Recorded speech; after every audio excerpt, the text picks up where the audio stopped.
마태복음 7장 7절부터 12절 말씀까지 한 절씩 교독합니다. 구하라 그리하면 너희에게 주실 것이요 찾으라 그리하면 찾아낼 것이요 문을 두드리라 그리하면 너희에게 열릴 것이니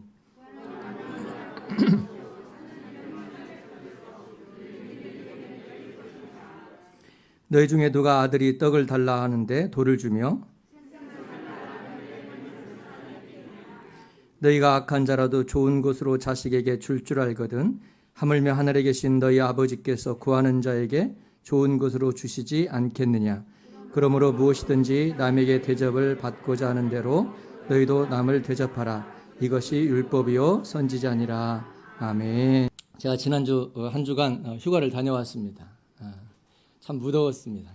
그런데 이번 휴가를 어떻게 보낼까, 제 컨셉을 어떻게 잡을까 곰곰이 생각하다가 일석이조의 효과를 누려야겠다 그렇게 생각을 하고 지방에 있는 제가 아는 목사님 또 선교사님을 만나야겠다. 그리고 그 지방에 있는 맛집하고 관광지를 가야 되겠다. 이렇게 일석이조를 계획을 하고 내려갔는데 시간이 안 되더라고요. 그냥 사람만 만나다 왔습니다.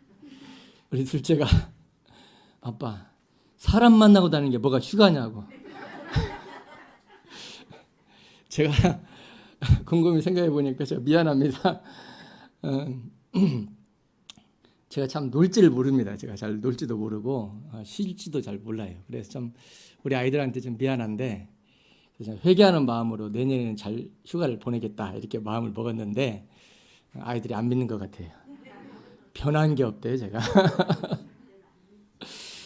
예, 제가 이야기를 하는 것은 뭐 휴가를 우리 아이들 마음에 안 들게 보낸 거에 대해서는 제가 회개하고 내년에 잘 계획을 짜면 될 것 같고요. 제 이야기를 하는 것은 제가 이제 남해로 뭐 신안 증도로 천안으로 이렇게 움직였는데 제가 과정 가운데 신안에 들렸습니다. 신안 증도. 거기를 왜 들렸냐면 거기에 VMK 캠프를 우리 오준혁 전사하고 신흥 전사가 VMK 캠프를 그곳에서 하고 있었거든요. 그래서 제가 또 우리 교회 청년들도 있고 그래서 제가 1호차 들려서 저녁 집회도 참석을 하고 제가 은혜도 받고 했습니다. 그런데 그 캠프를 하는 장소가 어떤 곳이냐면 문중경 전도사 순교 기념관이더라고요. 저도 이분에 대해서 처음 알게 됐는데 이 신안 지역의 복음화율이 98%랍니다. 그러니까 증도가 섬이지 않습니까? 이 문중경 전도사가 돛담배를 타고 섬 곳곳을 다니면서 복음을 전하고 교회를 세웠다고 해요. 이 한 사람의 영향력이 그 신안 지역의 98%의 그 복음화율을 했다는 겁니다. 제가 가정집에 들어가서 식사를 했는데 그 어르신이 우리 가족끼리 이렇게 식사를 하고 있는데 묻더라고요. 목사님이세요? 그러더라고요. 알아보더라고요. 기분이 좋았습니다. 젊었을 때는 목사님인 줄 몰라봐요. 기분이 별로 안 좋았습니다. 근데 목사님이세요? 그러세요. 네. 그랬더니 이 지역은 절이 없습니다. 절이 없대요. 그리고 98%가 다 예수 믿는다고 그러더라고요. 한 사람의 기도와 한 사람의 이 헌신이 한 지역을 완벽하게 복음화시키는 것을 제가 보았습니다. 정말 얼마나 귀하고 놀라운 일인지 모릅니다. 한 사람의 헌신 그리고 한 사람이 영혼 살리겠다고 하는 그 마음이 이런 놀라운 일을 이루고 있다는 생각을 하면서 저는 요한복음 12장 24절 25절 말씀이 생각이 났습니다. 그 말씀 보면 내가 진실로 진실로 너희에게 이르노니 한 알의 밀이 땅에 떨어져 죽지 아니하면 한 알 그대로 있고 죽으면 많은 열매를 맺느니라. 자기의 생명을 사랑하는 자는 잃어버릴 것이요 이 세상에서 자기 생명을 미워하는 자는 영생하도록 보존하리라. 한 사람의 헌신, 한 사람의 수고가 수많은 영혼들을 살려낸다는 것. 정말 이 문중경 전도사는 비록 6.25 때 인민군에 의해서 순교를 당했지만 그의 한 사람의 미랄이 이렇게 수많은 생명을 살렸다는 것에 대해서는 정말 가치 있는 인생을 살다 갔구나라는 생각을 하게 되었습니다. 바라기는 여러분의 인생 가운데서도 헛된 인생이 아니라 정말 한평생 사는 날 동안 가치 있는 인생이 되기를 주님으로 축원합니다. 우리가 여러 가지 헌신할 수 있지만 그 가운데서 정말 중요한 헌신이 하나 있어요. 그건 바로 기도입니다. 이 기도는 골방에서 세계 선교가 가능하고 골방에서 수많은 사람들을 살릴 수 있는 힘이 있는 것이 기도입니다. 그래서 여러분들이 정말 멀리까지 가지는 못한다 할지라도 여러분의 골방에서 그렇게 기도함으로 헌신하기를 주님 축원합니다. 오늘 성경 말씀 보면 기도에 대한 이야기죠. 오늘 7절 8절 말씀 보니까 구하라 그러면 너에게 주실 것이요 찾으라 그리하면 찾아낼 것이요 문을 두드리라 그리하면 너에게 열릴 것이니 구하는 이마다 받을 것이요 찾는 이는 찾아낼 것이요 두드리는 이는 에게는 열릴 것이니라 이렇게 말씀합니다. 기도에 대한 이야기가 맞습니다. 오늘 본문에는 두 가지 기도에 대한 중요한 진리를 우리에게 말씀하고 있습니다. 이 기도에 대한 이야기인데 우리가 의문점이 되는 건 뭐냐면 구하라 그러면 주실 것이고 이건 기도가 맞구나라는데 찾으라 그러면 찾을 것이다. 이게 기도냐 이거예요. 뭔가 찾고 다니는 게 기도라는 거예요. 막 두드리는 게 기도라는 거예요. 왜 주님은 찾고 다니는 게 기도라고 말씀하셨고 왜 두드리는 것을 기도라고 말씀하셨냐 하는 겁니다. 이 공통된 점이 하나 있어요. 이건 뭐냐면 다 동사라는 거예요. 동사. 움직이는 거예요. 구하는 것도 움직이는 거죠. 찾고 다니는 것도 움직이는 것이고 두드리는 것도 움직이는 거예요. 이런 어떤 행위. 그러니까 구하는 행위, 찾는 행위, 두드리는 행위가 다 동사인데 어떤 것을 하는 행위가 바로 기도다라고 주님이 말씀하고 있다는 것입니다. 왜 그러냐는 거죠. 오늘은 그것을 한번 좀 살펴보기를 원합니다. 왜 하나님은 구하는 것은 기도라고 우리가 인정하겠는데 막 찾고 다니는 것을 기도라고 얘기하고 막 두드리는 것을 기도라고 얘기한다는 거예요. 그럼 우리가 이 자리에서 하나님 주여 하는 것도 기도지만 막 찾고 다니는 것도 기도라면 찾고 다녀야 되겠죠. 뭐 하고 다녀? 나 기도하고 다녀. 이렇게 말할 수 있다는 거죠. 오늘 성경은 지금 왜 그러냐고 왜 그러는지에 대해서 말씀하고 있는 것입니다. 우리가 어떤 기도는 뭘 얘기하냐면 소망을 얘기하지 않습니까? 여러분들이 주여 하면서 간구할 때 뭐예요? 그 안에 소망이 담겨 있어요. 하나님 이렇게 되기를 원합니다. 이렇게 축복을 받기를 원합니다. 이게 간절히 원합니다. 이 소망이 담겨 있어요. 그러면 우리가 어떤 행위든 그 안에 소망이 담겨 있으면 기도가 된다는 거예요. 오늘 그 얘기하고 싶은 거예요, 주님이. 너희 어떤 행위가 소망이 담겨져 있는 그 행위면 그것이 기도가 될 수 있다. 그런데 전제가 있어요. 그건 믿음이 전제돼야 된다. 우리가 기도에 대해서 이게 제한된 생각을 하다 보니까 기도를 단순하게 하나님 앞에 나와서 무릎 꿇고 주여 하는 것만 기도라고 착각을 합니다. 그런데 보십시오. 여러분이 믿음으로 이웃을 섬기면요. 그것이 기도라는 거야. 왜? 여러분들이 이웃을 섬길 때 한 소망을 가지고 섬겨요. 어떤 소망이 갔습니까? 이 사람 행복했으면 좋겠다. 이런 소망함이 있잖아요. 그럼 여러분이 그 소망을 가지고 섬기면 그 소망에 응답이 되어져서 이 사람이 행복해지면 기도에 응답되는 거 아닙니까? 그러니까 기도라는 것은 소망을 담는 어떤 행위인데 이것이 우리가 봉사할 때도 그것에 소망을 믿음으로 소망을 담아서 기도하면 참 소망을 담아서 헌신하면 그 헌신도 기도가 된다는 겁니다. 여러분들이 교회에 나와서 봉사를 해요. 막 청소를 해요. 그런데 믿음으로 하나님 내가 봉사를 합니다. 그런데 이 봉사할 때 그냥 맹목적으로 하는 것이 아니라 소망을 담습니다. 이 작은 봉사가 우리 교회를 더 아름답게 만들고 우리 성도들이 행복해지기를 원한다. 그러면 이 봉사는 뭡니까?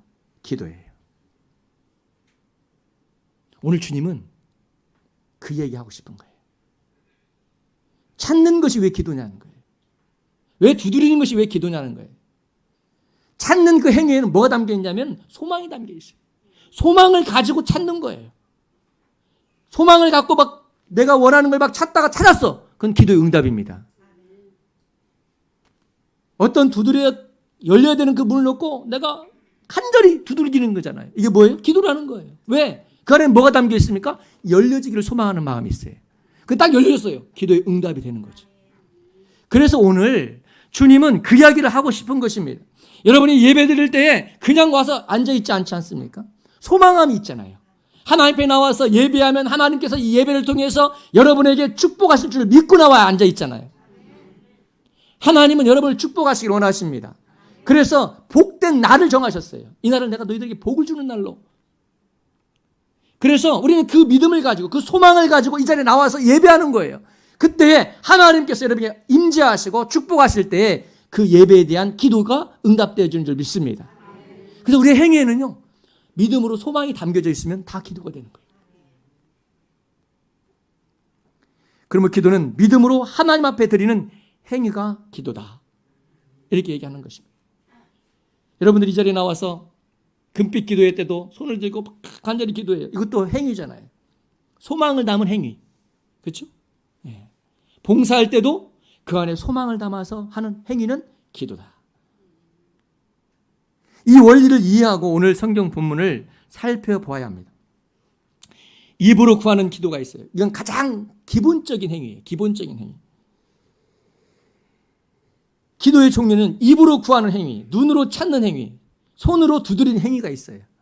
이걸 요약한 겁니다. 그러니까 우리의 삶 자체가 기도가 될 수가 있다는 거예요.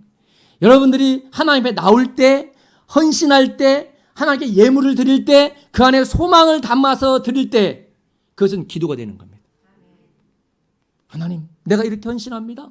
그러나 하나님, 이렇게 헌신함으로 아름다운 세상이 되기를 원하고요. 나를 만나는 사람이 복되기를 원하고요. 하나님, 내 예물을 드립니다. 하나님께서 약속하신 그 축복을 창고가 차고 넘치도록 하신다는 그 약속을 내게 이루어줄 줄 믿습니다 하고 드리는 그 예물이 기도가 되는 거예요.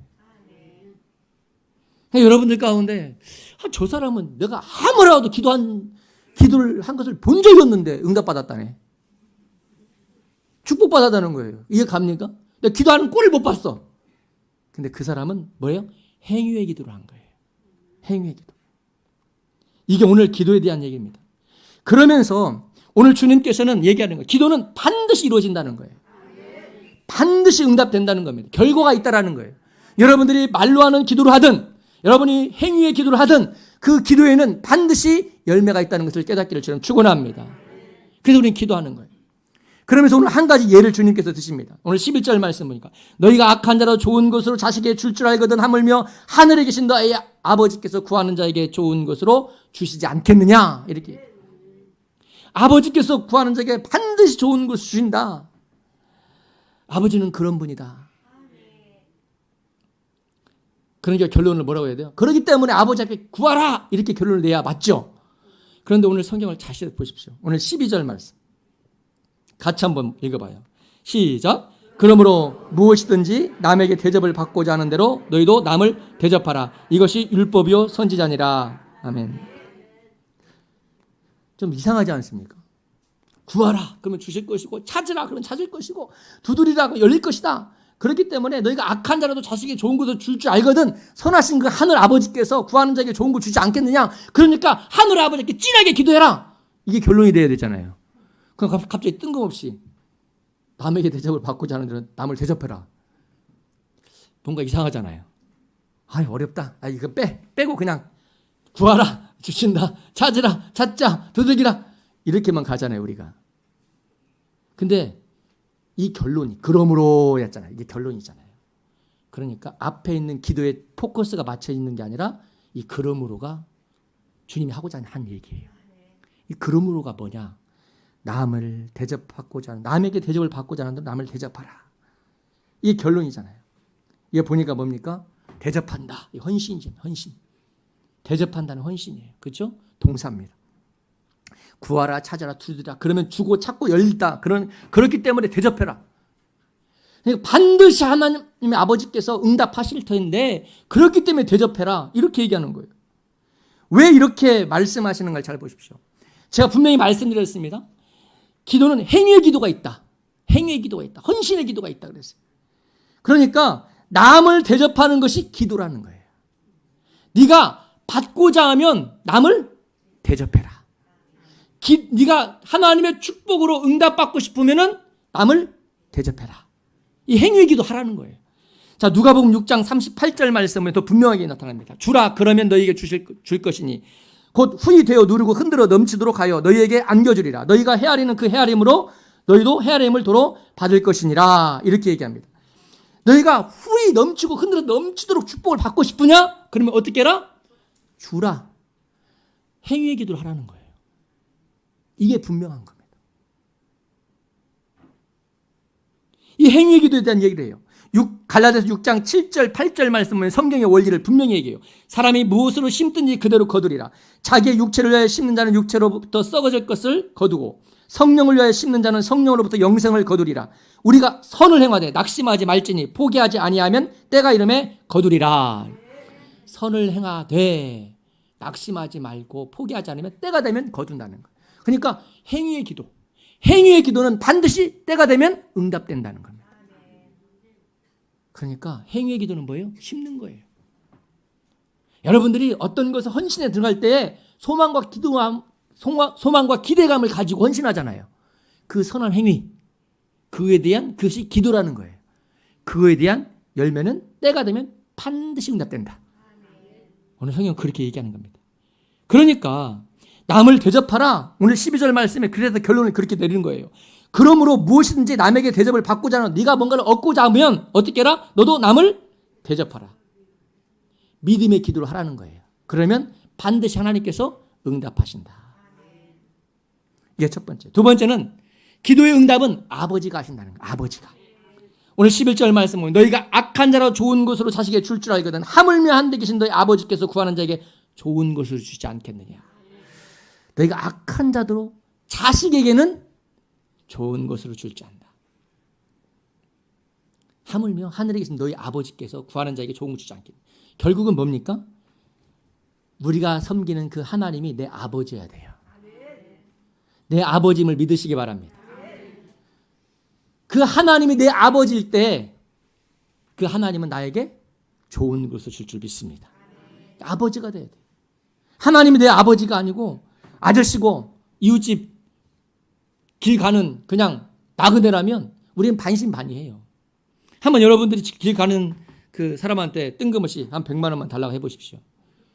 이러면 걸어갈 거예요. 근데 우리 아버지 한테는 1000만 원이든 1억이든 그러면 왜? 라고 물어요. 왜? 라고 물어. 뭐 힘든 일 있니? 관심을 가져요. 이게 아버지예요. 아버지는 그런 분이라는 거예요. 그래서 내가 섬기는 그분이 나의 아버지라는 것이 전제돼야 됩니다. 내가 그분 앞에 기도하는 그분이 내 아버지라는 것이 전제돼야 돼요. 그렇게 했을 때 우리가 오늘 12절 말씀 이 관점으로 다시 한번 보겠습니다. 그러므로 무엇이든 남에게 대접을 받고자 하는 대로 너희도 남을 대접하라. 이것이 율법의 선지자니라. 갑자기 남이 나오고 율법의 선지자가 나옵니다. 그러니까 우리가 헷갈리는 거예요. 왜 기도가 나오다가 남이 나오느냐. 자, 율법의 선지자라는 말을 주님께서 하신 본문이 또 있습니다. 마태복음 22장 37절 40절 말씀 보면 이 말씀이 있어요. 예수께서 가라사대 내 마음을 다하고 목숨을 다하고 뜻을 다하여 주 너희 하나님을 사랑하라 하셨으니 이것이 크고 첫째 되는 계명이요 둘째는 그와 같으니 내 이웃을 내 몸과 같이 사랑하라 하셨으니 이 두 계명이 온 율법과 선지자의 강령이니라. 여기서 율법과 선지자가 나와요. 그러니까 이 내용하고 금방 우리가 7장 12절 내용은 같다는 얘기입니다. 그러니까 마태복음 22장의 딱 핵심이 뭐냐면 하나님 사랑, 이웃 사랑이 율법이요 선지자라는 거예요. 그러니까 이 남은 누굽니까? 이웃이잖아, 이웃. 그러니까 너희가 이웃에게 대접을 받고자 하면 네가 이웃을 대접해라. 이런 말이잖아요. 그러면 또 네가 하나님으로부터 대접을 받고자 하면 하나님으로 대접하라. 여기에 포커스가 있는 거예요. 그래서 다시 한번 읽어봐요. 이 남에게 하나님이라는 단어를 넣어서 다시 한번 읽어보겠습니다. 시작. 그러므로 무엇이든지 하나님에게 대접을 받고자 하는 대로 너희도 하나님을 대접하라. 이것이 율법이요 선지자니라. 보십시오. 너희가 하나님께 대접을 받고자 하느냐? 그러면 네가 하나님을 하나님으로 어떻게 해라? 대접을 하라는 거예요.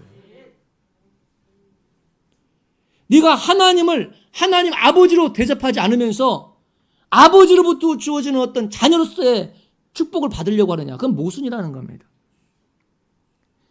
아버지에게 내가 자녀로서 자식으로서 대접을 받고자 하면 내 아버지로 인정해야 되죠. 아버지로 존중해야 되죠. 내 아버지를 길 가는 나그네로 아저씨로 취급하면서 자식의 대접을 받으려고 하면 받을 수 있겠습니까? 오늘 주님은 그걸 얘기하는 거예요. 네가 지금 구하는 그분이 너에게 어떤 누구냐는 거예요. 네가 지금 하나님 앞에 구하는 그 하나님 너에게는 누구냐는 거예요. 여러분에는 아버지가 되는 줄 믿습니다. 아버지가 돼야 돼요. 인간은 태초에 하나님을 아버지라고 불렀습니다. 그런데 인간이 하나님을 저버렸어요. 믿음을 저버렸어요. 그리고 사탄을 믿게 됐어요. 사탄에 귀속되어 버린 거예요. 하나님 아버지는 먹으면 선악을 알게 하는 나무를 먹으면 반드시 죽는다고 그랬습니다. 악한 사탄은 죽지 않는다고 그랬어요. 누구를 믿을 것이냐? 믿음의 싸움은 거기서부터 시작된 거예요. 아담과 하와 누구의 말을 믿기 시작했어요? 사탄, 귀신의 말을 믿은 거예요. 믿음이라는 것은 그 믿는 대상에 귀속되는 걸 의미하는 거거든요. 그래서 우리 모든 사람이 사탄의 자녀가 되어버린 겁니다. 그런데 하나님께서 자기의 자녀를 잃어버렸어요. 얼마나 가슴이 아프겠습니까? 그래서 모든 죄를 용서하고 다시 자기의 자녀를 찾을 방법을 연구한 것이 뭐냐면 예수 그리스도, 예수라는 이름으로 이 땅에 오셔서 십자가에서 우리의 모든 죄를 용서하시고 사하고 다시 자녀를 삼겠다고 하는 하나님의 놀라운 계획이 있었습니다. 우리는 그 계획을 믿고 십자가에 돌아가신 그 예수 그리스도를 믿음으로 하나님을 나의 아버지로 받아들인 것이 바로 저와 여러분인 걸 믿습니다. 많은 사람들이 믿지 않아요. 그러나 우리는 그 하나님을 내 아버지로 믿기로 한 거예요. 그래서 요한복음 1장 12절 말씀에 영접하는 자 곧 그 이름을 믿는 자들에게는 하나님의 자녀가 되는 권세를 주셨다고 그랬습니다. 그래서 우리는 그 높으신 하나님 아버지께 아버지라고 하는 거예요. 그래서 우리는 그 아버지께 구하는 겁니다. 아버지는 자식에게 좋은 것으로 줄 믿습니다. 하나님은 그런 분이라는 거예요. 그래서 우리는 하나님을 아버지로 섬기는 것부터 회복해야 돼요. 여러분들이 하나님을 아버지로 믿고 받아들였다면 이제는 아버지로 대접을 해야 됩니다. 말로만 하나님 내 아버지야. 그리고 아저씨 취급하고 그러면 안 되죠. 아버지는 아버지로 대접을 해야 됩니다. 그래야 내가 자녀의 대접을 받을 수 있는 거예요. 사랑하는 성도 여러분, 여러분이 하나님의 자녀로 대접받고자 한다면 하나님을 아버지로 대접하시기를 주님은 축원합니다. 하나님을 내 아버지로 인정하는 것은 아버지로 대접하고 섬기겠다는 헌신이에요. 하나님을 섬김을 한마디로 정의한다면 순종입니다. 순종. 하나님을 아버지로 내가 믿고 대접하는 것을 한마디로 정의한다면 순종이에요. 왜? 아버지를 인정하기 때문에 그 말에 믿음으로 순종할 수 있는 거예요. 아버지니까 그래요. 그래서 그 어떤 것보다 하나님은 순종을 기뻐하셔요. 그 말은 무슨 말입니까? 아버지를 믿는다는 말이에요. 여러분이 자녀들한테 공부하라 그러잖아요. 그럼 뭐라고 합니까? 내가 너를 위해서 공부하라는 거지 나를 위해서 공부하냐? 근데 이 아들이 의심해. 아닌 것 같은데. 엄마를 위해서 나 공부시키기 같은데. 이렇게 하는 순간 이게 안 되는 거예요. 지금 내가 힘들어도 아버지니까. 내 아버지는 나를 위해서 말씀하시는 거기 때문에 순종하는 거예요. 믿음으로. 내 아버지가 아니면 믿기 쉽지 않죠. 그래서 하나님을 아버지로 믿기 때문에 그 아버지의 말씀에 순종함으로 우리는 따라가는 겁니다. 하나님이 그걸 기뻐하셔요. 그래서 사무엘상 15장에 보면 사울 왕이 아말렉과의 전쟁을 합니다. 또 전쟁에 앞서서 사무엘이 얘기해요. 아말렉을 진멸해라. 심지어는 짐승까지도 싹 진멸해라. 왜? 이 아말렉 족속은 이전부터 이스라엘 괴롭혔던 그런 족속이거든요. 씨를 말려야 된다. 하나님 그렇게 얘기해요. 근데 사울 왕이 가서 대승을 합니다. 그리고 이제 사무엘이 딱 봤더니 짐승의 소리가 나는 거예요. 매 이렇게. 그러니까 사울 왕한테 이게 뭐냐고 그러니까 그거 내가 싹 아말렉 사람 다 진멸했는데 좋은 짐승만 싹 빼가지고 나중에 여호와께 제사 드리려고 했다고. 얼마나 고맙습니까? 그런데 그때 사무엘이 이렇게 얘기합니다. 사무엘상 15장 22절 23절 사무엘이 이르되 여호와께서 번제와 다른 제사를 그의 목소리를 청종하는 것을 좋아하신 같이 좋아하시겠나이까. 순종이 제사보다 낫고 듣는 것이 순양의 기름보다 나으니 이는 거역하는 것은 점치는 죄와 같고 완고한 것은 사신 우상에게 절하는 죄와 같음이라.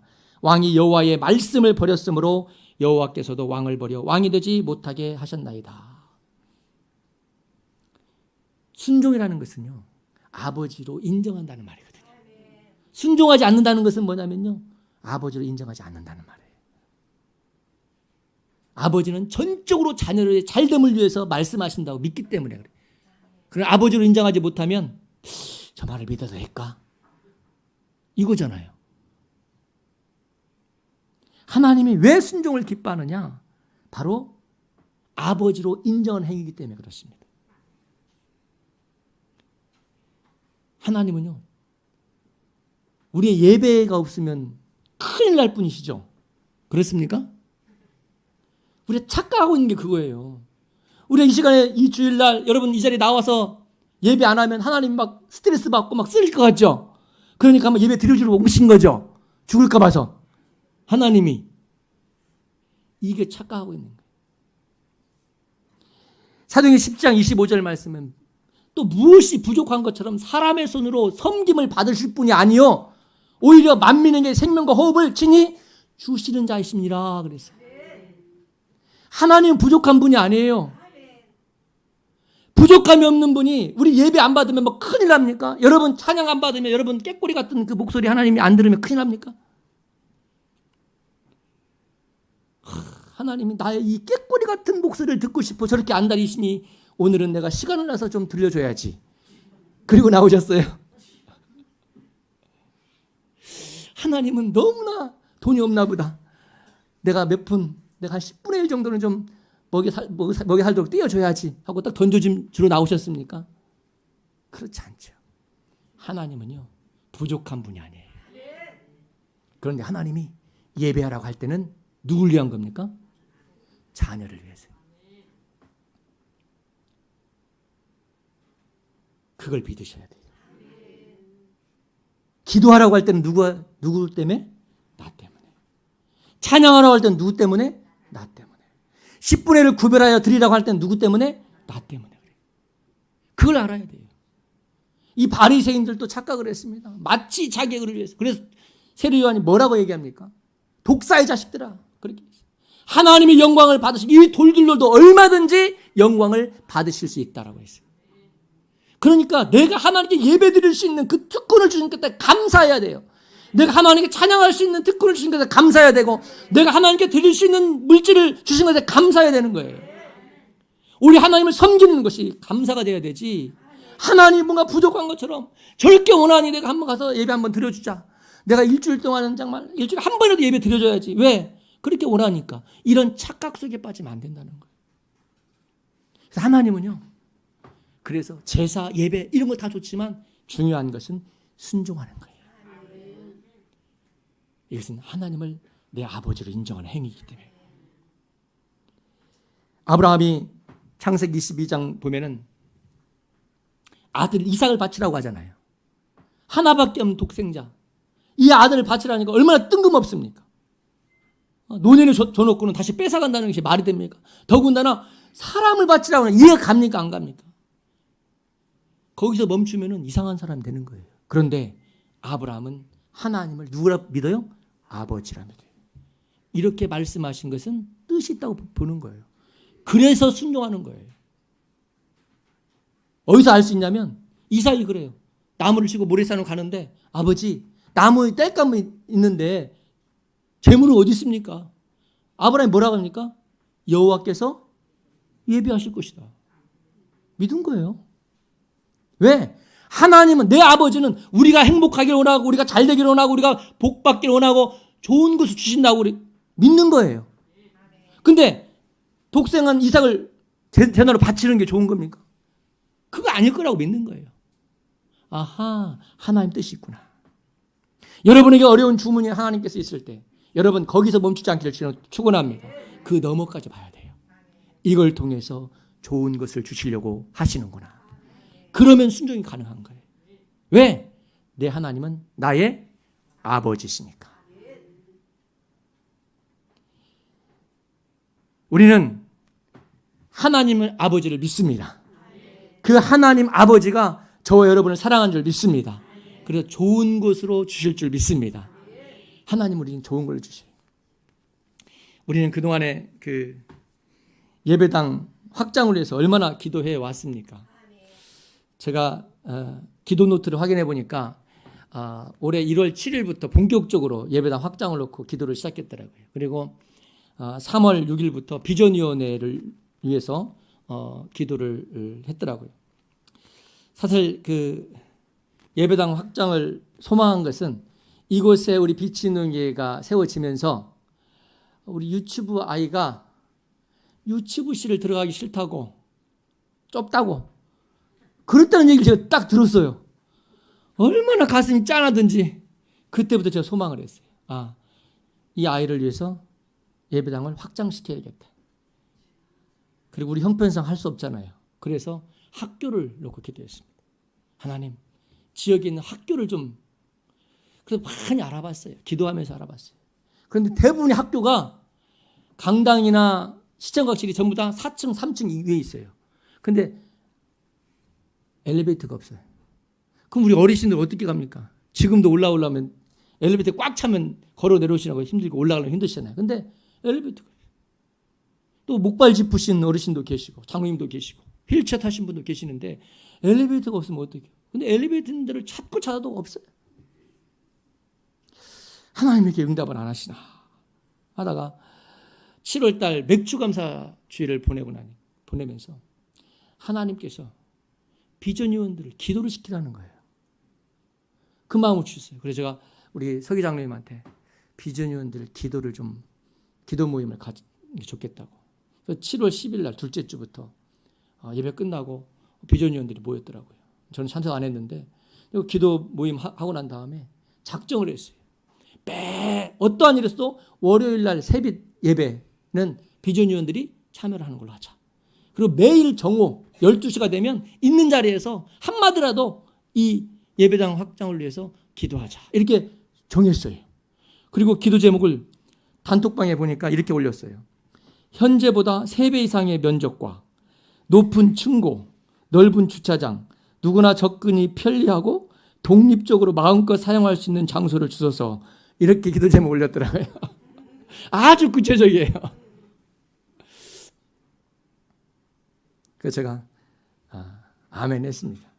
그리고 월요일 날 새벽 예배 드리고 화요일 날 우리 서희 장로님이 목사님 시간 되냐고. 예, 괜찮습니다. 갈 데가 있다는 거예요. 그러면서 이제 갔어요. 갔는데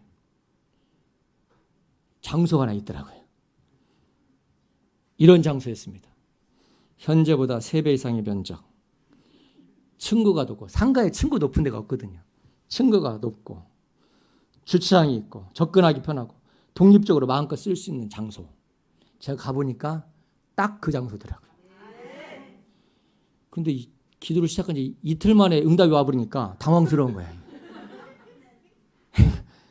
당황스러워가지고 비전위원들도 헷갈리는 거예요. 이게 한 40일 정도 작정한 다음에 오면은 이게 아멘 하겠는데 기도하자마자 응답이 온 것처럼 느껴지니까 이거 응답 아닐 수도 있다 생각하는 거예요. 제가 비전위원들 보니까 당황스러운 게 역력하더라고. 예. 저는 근데 사실 저도 좀 당황스러웠어요. 왜? 저는 학교를 놓고 기도해 왔거든요. 학교를 놓고 기도했기 때문에 참 당황스럽더라고요. 다니엘서 9장 23절 보니까 내가 기도할 쯤에 이미 명령을 내리셨다. 이게 헌신이라는 건 그런 거예요. 네, 헌신이라는 그런 거예요. 헌신은 기도예요.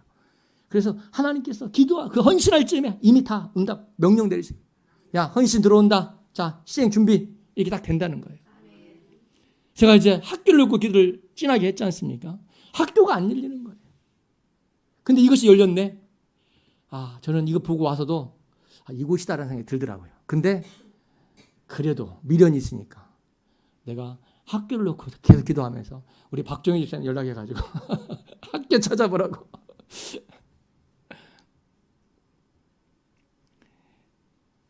그런데 사도 바울이 아시아로 전도 계획을 잡고 그렇게 가려고 하는데 성령께서 마게도냐로 가라 그러셨잖아요. 제가 설교 준비하면서 이제 한번 설교를 한번 그래서 한 겁니다. 마게도냐로 가야 되는구나. 그냥 순종하게 됐어요. 근데 계속 머뭇거리니까 하나님께서 꿈을 주시더라고요. 저쪽 교회 결정도 안 됐는데 꿈속에서 막 리모델링을 하고 있더라고요. 제가 빼도 박도 못하게 하나님께서 제 마음을 빼도 박도 못하게 나는 학교 얼마 줬습니까? 저는 그런 생각을 하거든요. 학교가 좋다. 그런데 빼도 봐도 못하게 꿈속에서 제가 가운데 서 있더라고요. 막 장로님도 막 니모델리는데 가운데 서가지고 막 이러고 있더라고요. 제가 제가 그래서 순종하기로 했습니다. 그 다음 주에 공동회합니다. 사랑하는 성도 여러분, 하나님이 하시겠다고 말씀하시면 순종하는 것은 자녀의 몫이에요. 그러면 하나님의 계획의 축복을 누리는 겁니다. 기도는 헌신이에요. 그 헌신 안에 뭐가 담겨 있어요? 소망함이 담겨 있는 거예요. 그래서 헌신은요, 기도인 거예요. 또한 기도의 응답은 아버지가 하신단 말이에요. 그래서 우리는 하나님을 뭐라고 불러요? 아버지라고 해요. 그리고 아버지 앞에 기도하는 가운데 온 것은 내가 좀 부담스럽고 좀 헷갈려도 좋은 것으로 믿어도 된다, 안 된다? 된다. 왜? 아버지께서 주신 거잖아요. 기도하는 자에게 좋은 것을 주지 않겠느냐. 근데 기도하는 가운데 어떤 것이 왔다. 내 눈에 보기에는 좀 힘든 것 같고 벅찬 것 같고 별로 안 좋은 것 같다 할지라도 이 너머 것이 있기 때문에 이건 좋은 것이라고 딱 믿어도 된다 이 말이에요. 그래서 기도가 중요한 거예요. 사랑하는 성도 여러분, 기도와 소망이 있거든 무엇이든 헌신의 자리에 서시기를 주님으로 축원합니다. 어차피 빛 있는 교회에서 섬기기로 작정했다면 깊게 들어와서 헌신하십시오. 그래야 하나님의 역사를 경험하고 하나님의 자녀로에게 주시는 그 놀라운 축복들을 경험할 수 있는 것입니다. 이제 우리 교회가 한 발 더 차고 나갈 수 있는 그런 기회가 왔습니다. 저는 제가 기도했던 것은 아니지만 저는 아시아로 가려고 그랬는데 마게노로 가라고 해서 가긴 하지만 저는 확신합니다.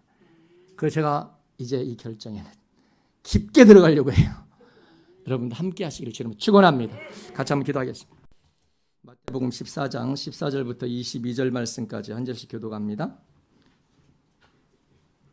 예수께서 나오사 큰 무리를 보시고 불쌍히 여기사 그 중에 있는 병자를 고쳐주시니라.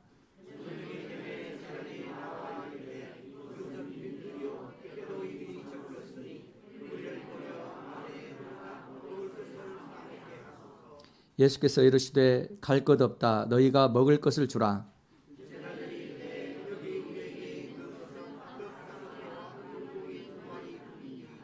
이르시되 그것을 내게 가져오라 하시고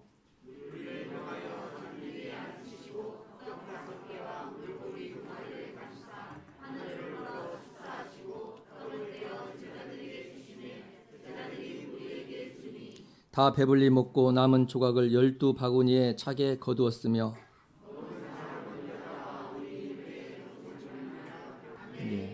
지난주에는 우리나라에 참 많은 일들이 있었던 것 같습니다. 홍수로 인해서 많은 아픔도 있었고요. 그러나 즐거운 일도 있었습니다. 우리나라가 청소년 핸드볼, 여자 청소년 핸드볼 세계 선수권대회에서 우승을 했습니다. 처음에는 예선 통과만을 목적으로 그렇게 목표를 하고 갔는데 핸드볼의 종조국인 그 유럽의 강호들을 8승 전승으로 압도적으로 이겼습니다. 그래서 우승을 했습니다. 이렇게 핸드볼 하면 우리가 생각나는 게 하나 있습니다. 그건 뭐냐면 우생순이라고 우리 생애 최고의 순간이라는 영화가 있습니다.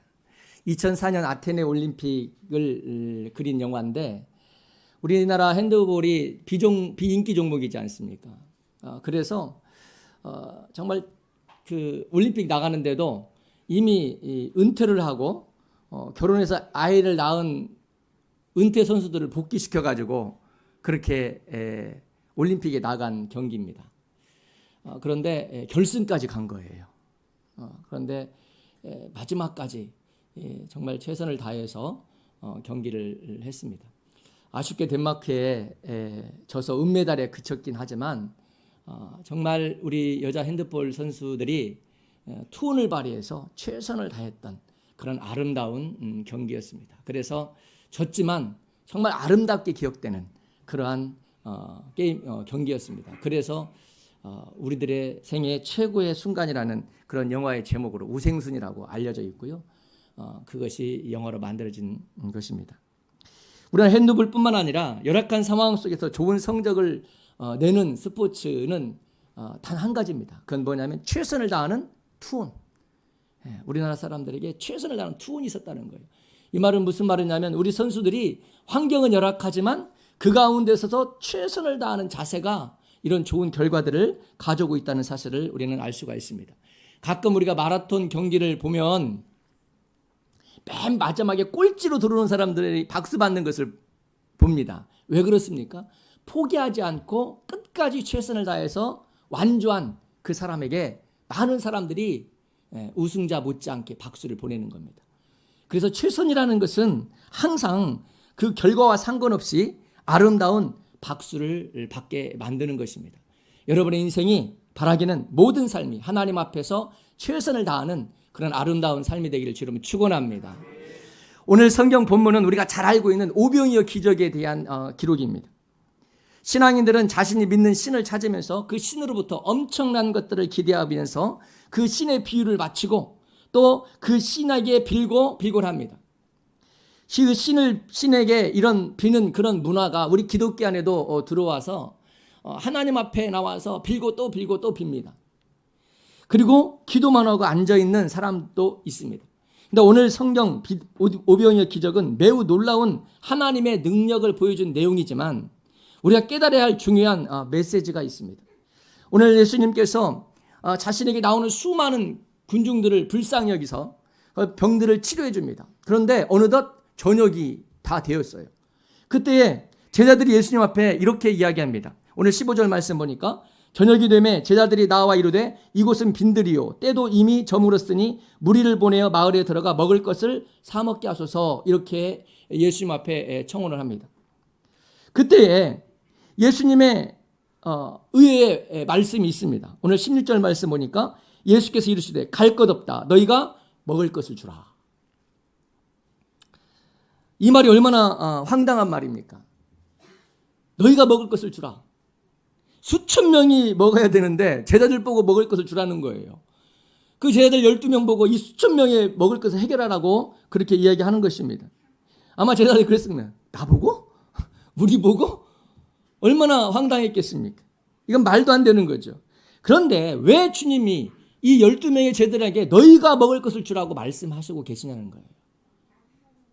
이 12명의 제자가 이 수천 명이 되는 이 사람들의 먹을 거리를 해결할 수 있는 능력이 있느냐?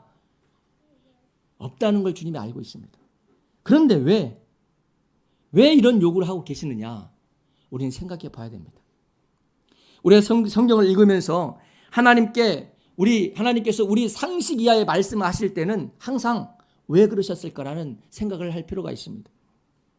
오늘 이런 말도 안 되는 것을 예수님께서 제자들에게 요구하고 있는 것은 왜일까?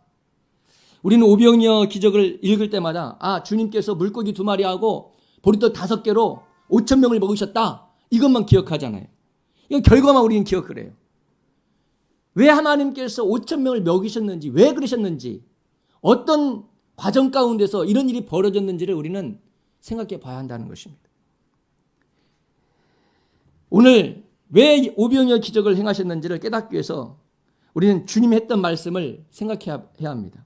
너희가 먹을 것을 주라. 도저히 불가능한 요구를 당연한 것처럼 주님께서 그렇게 말씀하고 있다는 거예요. 무엇을 깨닫게 하시려고 주님께서는 제자들에게 이 같은 무리한 요구를 하고 계시는 것일까? 오늘 내용을 보면 수많은 사람들은 저녁이 돼서 저녁을 먹어야 하는 그런 상황입니다. 그런데 아랑곳하지 않고 예수님 곁을 떠나지 않고 있는 거예요. 그런데 이런 상황들을 제자들이 보았습니다. 다시 말하면 이 사람들의 필요가 무엇인가를 봤어요. 이 사람들의 지금 현재의 상황의 필요는 저녁밥을 먹는 거였어요. 그러니까 제자들의 눈에 뭐가 보였냐면 이 사람들의 필요가 보인 거예요. 오늘 제자들은 수많은 사람들의 그 필요가 보이면서 그것을 채우기 위해서 제자들의 눈에 보인 그것을 해결하기 위해서 어떻게 얘기하냐면 예수님 앞에 나와서 그들의 먹을 것을 위해서 마을로 돌려보내라고 그렇게 청원을 합니다. 오늘 제자들에게 이웃의 필요가 보였다는 것은 매우 중요한 변화입니다. 왜냐하면 하나님께서 사람을 만드시고 복을 주셨어요. 바라크라고 그랬지 않습니까? 능력, 생명력 이런 의미들이 있다고 그랬어요. 하나님께서 복을 주시면서 다스리라, 만물을 다스리라 그랬습니다. 그러니까 우리에게 주신 하나님의 축복은 뭐예요? 많은 것을 다스리고 섬기기 위한 것들입니다. 그런데 죄악으로 말미암아 이것을 섬기는 데 쓰지 않고 자기 이기적인 마음으로 쓰기 시작한 거예요. 이걸 타락이라고 얘기하는 것입니다. 그러니까 여러분에게 주어진 은혜와 축복, 은사, 이 모든 것들이 다른 사람들을 위해서, 내 이웃을 위해서 쓰임받지 않고 오직 내 배를 채우는 데만 쓰임받는 나의 모습을 발견하거든 이것은 타락한 내 모습입니다. 하나님께서는 예수께서 이 땅에 오셔서 십자가의 죽으심으로 우리 죄를 용서하신 이유가 뭐냐면 그런 타락된 나의 삶이 아니라 회복된 나의 삶을 주시기 위한 거예요. 회복된 나의 삶의 모습은 뭐냐면 나의 필요가 아니라 내 이웃의 필요가 보여지는 겁니다. 그리고 오늘 제자들의 눈에 당시에 수많은 사람들의 필요가 보였다는 것은 예수님을 만난 제자들에게 아주 중요한 변화의 시작이라는 것을 알 수가 있습니다. 그런데 오늘 제자들도 예수님을 만나고 이웃의 필요가 보이기 시작했는데 문제는 뭐냐면 그 필요가 보였을 때 제자들의 반응입니다. 이미 저물었으니 무리를 보내어 마을에 들어가 먹을 것을 사 먹게 하소서 이렇게 반응을 합니다. 다시 말하면 저 사람들의 필요가 보였는데 저 사람 스스로 해결하게 해주십시오라고 말하는 거예요. 그런데 주님은 뭐라고 말합니까? 갈 것 없다. 너희가 그 필요를 채워줘라.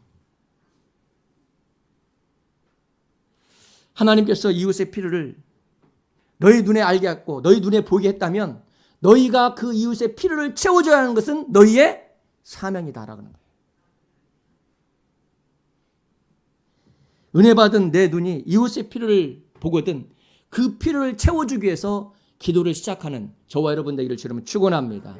이것이 은혜 받은 사람들의 자세예요. 제가 중국에서 교회를 섬기는데 저희 교회가 이 공장을 개조한 그런 평방이라고 하죠. 그런 집을 개조한 거였습니다. 그러니까 아주 열악하죠. 그러니까 여름에는 덥고 겨울에는 춥습니다. 근데 우리가 재정이 없어가지고 그 난로를 우리나라 70년 전에 필 수 있는 난로를 갖다가 연통을 달아가지고 피웠어요. 근데 커버가 안 되더라고요. 그러니까 입김이 날 정도로 그랬습니다. 그나마 여름에는 그나마 좀 나은데 겨울에는 너무 추워요. 그러면 이런 상황 가운데 꼭 그런 사람들 있잖아요. 이렇게 우리 교회는 이렇게 춥냐고. 딱 교회 들으면 훈훈하고 따뜻해야지 성도들이 오는 거지 왔다고도 도망가겠다고. 예, 그런 말을 들으면 목사 가슴이 아픕니다. 그거 모릅니까 누가? 그럼 제가 속으로 그러죠. 그거 보았으면 좀 헌신하시지. 그러면 축복을 받을 텐데. 그런 마음이 들어요. 우리는 어떤 필요가 보였을 때 그것을 우리가 다른 사람에 떠넘기는 것이 아니라 하나님께서 나에게 섬기라고 하시는 것이구나라는 것을 깨달아야 됩니다. 그래서 우리는 그것을 불평하는 자가 아니라 그것을 내가 어떻게 하면 채울 수 있을까? 그걸 놓고 기도를 시작하는 거예요. 이게 은혜 받은 사람의 특징이에요. 그런데 제가 볼 때 제가 경험을 보면 이렇게 막 말을 많이 하는 사람들은 별로 헌신 안 합니다. 헌신하는 사람들 보면요 조용히 해요. 헌신은 말로 하는 것이 아니기 때문에 그렇습니다. 오늘 예수님께서 너희가 먹을 것을 주라 하신 의미는 뭐냐면 내가 먼저 헌신하라는 거예요. 그때 제자들이 겨우 찾은 것이 뭡니까? 물고기 2마리와 보리떡 5개예요. 아마도 나름 그 필요를 채워주기 위해서 노력한 흔적이 보입니다. 요한복음의 말씀에 보면 이 보리떡 5개와 물고기 2마리는 어린아이의 도시락이라고 했습니다. 그러니까 한번 제자들이 너희가 먹을 것을 주라 그러니까 한번 찾아본 거예요. 도시락을 가져온 사람들이 얼마나 됐는지 막 하고 있으니까 겨우 찾은 게 아이의 도시락 하나. 그거 가지고 와가지고 그런 거예요. 제자들이 이 아이의 도시락을 가지고 예수님께 이렇게 말합니다. 오늘 17절 말씀 보니까 제자들이 이르되 여기 우리에게 있는 것은 떡 5개와 물고기 2마리 뿐이니이다. 그때에 주님께서 18절에 이렇게 해요. 이르시되 그것을 내게 가져오라. 그리고 축사하시고 난 다음에 제자들에게 떼어주고 제자들이 그 수많은 사람들의 필요를 채워주게 되죠. 오늘 20절 말씀 보니까 이런 역사를 얘기합니다. 다 배불리 먹고 남은 조각을 12바구니에 거두었으며 먹은 사람은 여자와 어린아이 외에 5,000명이나 되었더라. 그러니까 여자와 어린아이를 제외하고 장정만 5,000이니까 한 10,000명은 됐을 거예요. 근데 오병이어 기적이 5천 명을 먹인 게 아니라 한 10,000명은 먹였습니다. 그리고도 남았다라는 겁니다. 오늘 이 과정을 한번 보십시오. 예수님께서 장정 5천 명을 먹이신 것은 기적입니다. 누가 봐도 상식을 뛰어넘는 것이 기적이 맞습니다. 그러면 처음부터 예수님이 하시면 되지. 그렇지 않습니까? 예수님이 하시면 되지. 굳이 제자들에게 황당한 요구를 왜 합니까? 너희가 먹을 것을 주라. 그리고 굳이 물고기 2마리와 보리떡 어린아이의 도시락을 가져다가 뺏어다가 그걸 가지고 갈 필요가 뭐 있어요? 그냥 하시면 되잖아요. 기적은 그런 거 아닙니까? 보리떡 5개와 물고기 2마리로 장정만 5천 명을 먹인 것도 기적인데 어차피 기적을 일으킬 바에야 그냥 하시면 되지. 굳이 제자들에게 너희가 먹을 것을 주라. 그러니까 너무나 황당한 제자들이 그래도 한번 알아보려고 찾아서 가지고 온 것이 뭐예요? 물고기 2마리, 보리떡 5개. 그거 가지고 예수님을 매드린 거예요. 우리가 이것밖에 없는데 이것 가지고 뭘 할 수 있겠습니까? 그걸 내게 가져와라. 오늘 이 사건을 통해서 예수님은 오늘을 사는 우리에게 어떤 영적인 메시지를 주고 싶어 하는 것일까를 우리는 생각해야 합니다. 사람들은 하나님 앞에서 우리가 할 일은 없다고 말하지만 하나님은 항상 우리에게 너는 최선을 다했냐고 그렇게 묻고 계시는 거예요. 오늘 예수님께서 제자들에게 말씀하신 너희가 먹을 것을 주라는 이 말씀은 내가 먼저 최선을 다했느냐?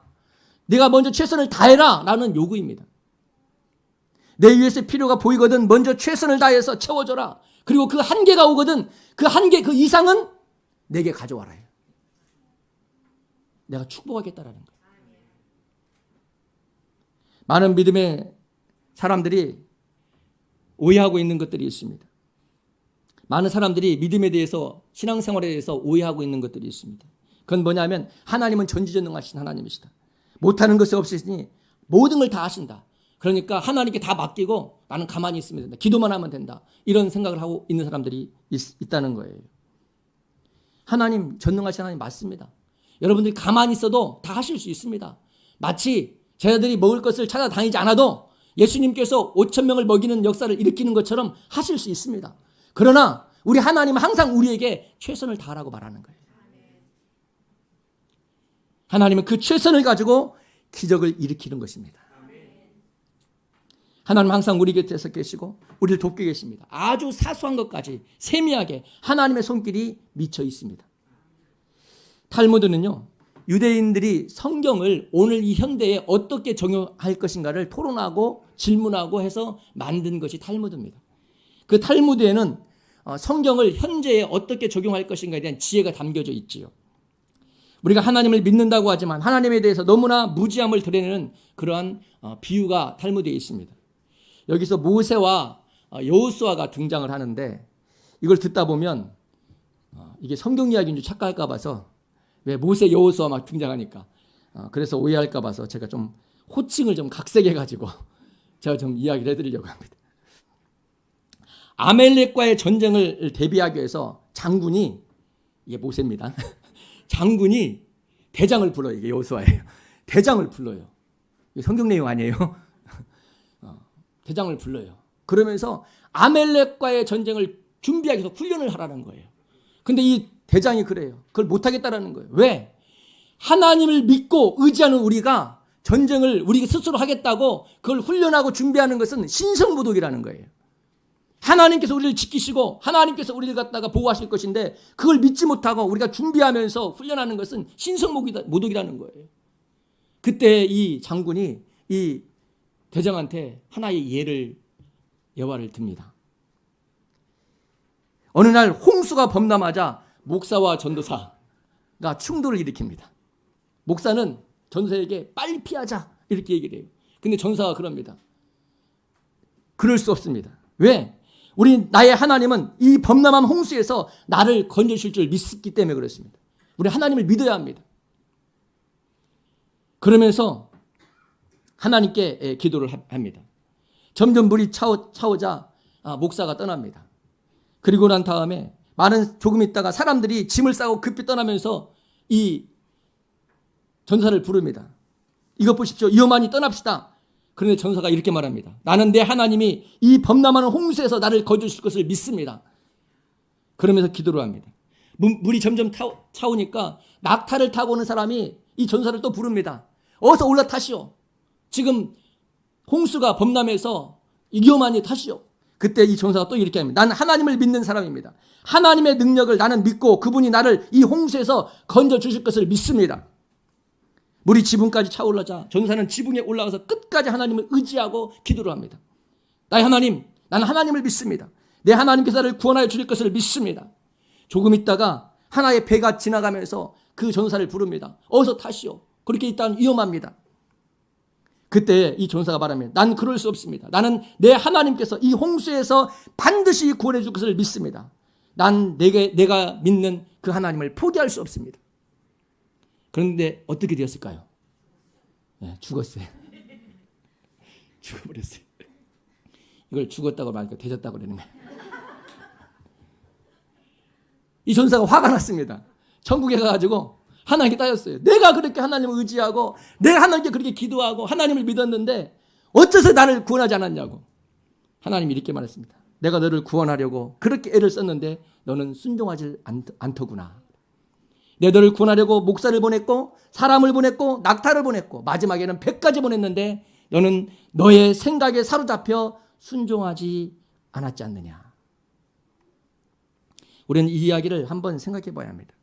우리는 때때로 하나님을 믿는다는 것에 대한 오해를 하고 있지는 않습니까? 하나님은 지금도 우리 곁에서 세밀하게 다가와서 일하십니다. 나를 도우려고 하셔요. 근데 우리는 믿음에 대한 오해, 신앙에 대한 오해 때문에 우리는 그것을 놓치고 있는 때가 너무나 많이 있다는 것입니다. 그래서 하나님은 모든 일을 최선을 다하라고 이야기하는 거예요. 그렇게 말씀하는 겁니다. 최선을 다할 때 하나님께서 환경을 변화시키시고 돕는 자를 보내시는 겁니다. 야고보서 1장 5절 말씀 보면 너희 중에 누구든지 지혜가 부족하거든 모든 사람에게 후히 주시고 꾸짖지 아니하신 하나님께 구하라. 그리하면 주시리라 이렇게 말합니다. 하나님이 전능하신 하나님이에요. 하나님이 다 하면 되는데 왜 지혜를 구합니까? 왜 지혜를 구하라고 해요? 무슨 말입니까? 너희가 계획도 하고 너희가 준비도 하고 진행해보라는 거 아닙니까? 그러니까 지혜가 필요한 거예요. 근데 어떤 교회들은 그러더라고요. 예결산 안 짠다는 거예요. 대단한 믿음입니다. 우리는 믿음으로 하기 때문에 예결산 안 싼다는 거예요. 목사님 가운데 대단한 믿음 많죠. 뭐. 그러면 지혜를 왜 구하라고 했냔 말이에요. 왜 하나님은 지혜를 구하라고 합니까? 너희가 최선을 다해서 계획도 하고 최선을 다해서 예산도 짜고 최선을 다해서 준비하고 너희가 한계가 오거든 그 이상은 하나님께 나오라는 거예요. 그 최선이 하나님의 기적을 불러온다는 것입니다. 오늘 우리는 중요한 예수님의 메시지를 깨닫기를 원합니다. 하나님 원하시는 것은 바로 이웃의 필요가 보이거든 최선을 다해서 섬기라 라고 말씀하고 있는 거예요. 교회의 필요가 보이거든 최선을 다해서 섬기라 이렇게 말하는 거예요. 우리는 다 채워줄 수 없을지도 모릅니다. 어쩌면 그 수많은 필요를 우리가 어떻게 다 채워줄 수 있겠습니까? 그러나 나의 최선은 하나님의 기적을 만들어내는 것입니다. 오늘 예수님께서 제자들에게 너희가 먹을 것을 주라는 이 말씀에 제자들이 할 수 있었던 것은 어린아이의 도시락, 물고기 2마리와 보리떡 5개를 찾아오는 것이 최선이었습니다. 그걸 가지고 이 수많은 사람들을 먹인다는 것은 택도 없는 일이었습니다. 그럼에도 불구하고 그걸 찾아내서 그걸 예수님께 가지고 왔어요. 그때 주님께서 뭐라고 하니까 그 한 개를 내게 가지고 와라. 너희가 최선을 다해서 찾아온 그거 가지고 택도 없는 걸 내가 안다. 그 한계에 부딪힌 거 내게 가지고 와라. 그랬을 때 오병이어 기적은 상식처럼 이루어진 것입니다. 우리는 성령의 역사에 민감하면서 살아야 합니다. 기도할 때도 그렇고요. 생활할 때도 성령께서 우리와 동행하시면서 수시로 말씀하시는 그 음성에 민감해야 돼요. 우리가 그 말씀을 따라 최선을 다하여 순종하고 헌신한다면 여러분의 인생은 기적이 상시처럼 나타나는 인생이 될 줄 믿습니다. 내 눈이 내 필요만을 보다가 이웃의 필요가 보이거든 최선을 다해서 순종하십시오. 그리고 그 필요를 채우기 위해서 기도하십시오.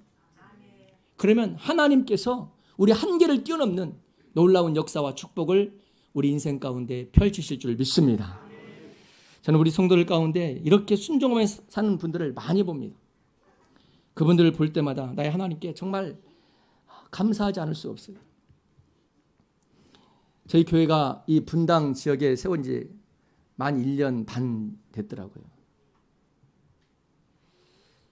제가 그동안에 그 말버릇처럼 제가 별 달도 안 했는데 몇 년 된 것 같다는 말을 초창기 때 참 많이 했던 것 같습니다. 우리 빛이 있는 교회가 본당에 세워지면서 얼마나 많은 환경과 여건들이 우리를 정신적으로 환경적으로 압박해 왔는지 모릅니다. 그런데 우리는 최선을 다해서 우리가 서로 위로하고 격려하면서 여기까지 달려왔습니다. 우리 교회 성도들을 보면요, 부족함보다는 잘하고 있는 것을 보고 감사하는 사람들이 참 많습니다. 그리고 격려하는 것을 봐요. 누군들 털면 먼지 안 나는 사람이 있겠습니까? 그건 다 알아요. 근데 어떤 사람은 자꾸 먼지 털면서 먼지 난다고 하는 사람이 있어요. 우리도 알아요. 그러나 잘하는 것, 그것을 이야기하며 격려하며 힘을 주는 사람들이 있어요. 우리 빛의 성도들이 정말 그럴 때마다 빛나는 것을 보게 됩니다. 얼마 전에 한 청년이 목양실을 찾아왔어요. 노크를 했어요. 그러면서 봉투 하나를 저한테 주더라고요. 목사님, 제가 보너스를 받았는데 목사님 용돈을 드립니다. 제가 용돈을 줘야 되는 청년인데 제 가슴이 뭉클했어요. 그래서 제가 딸이 없는 아빠가 딸한테 용돈 받는 기분 이런 것이구나. 그래서 제가 받았어요. 받았습니다.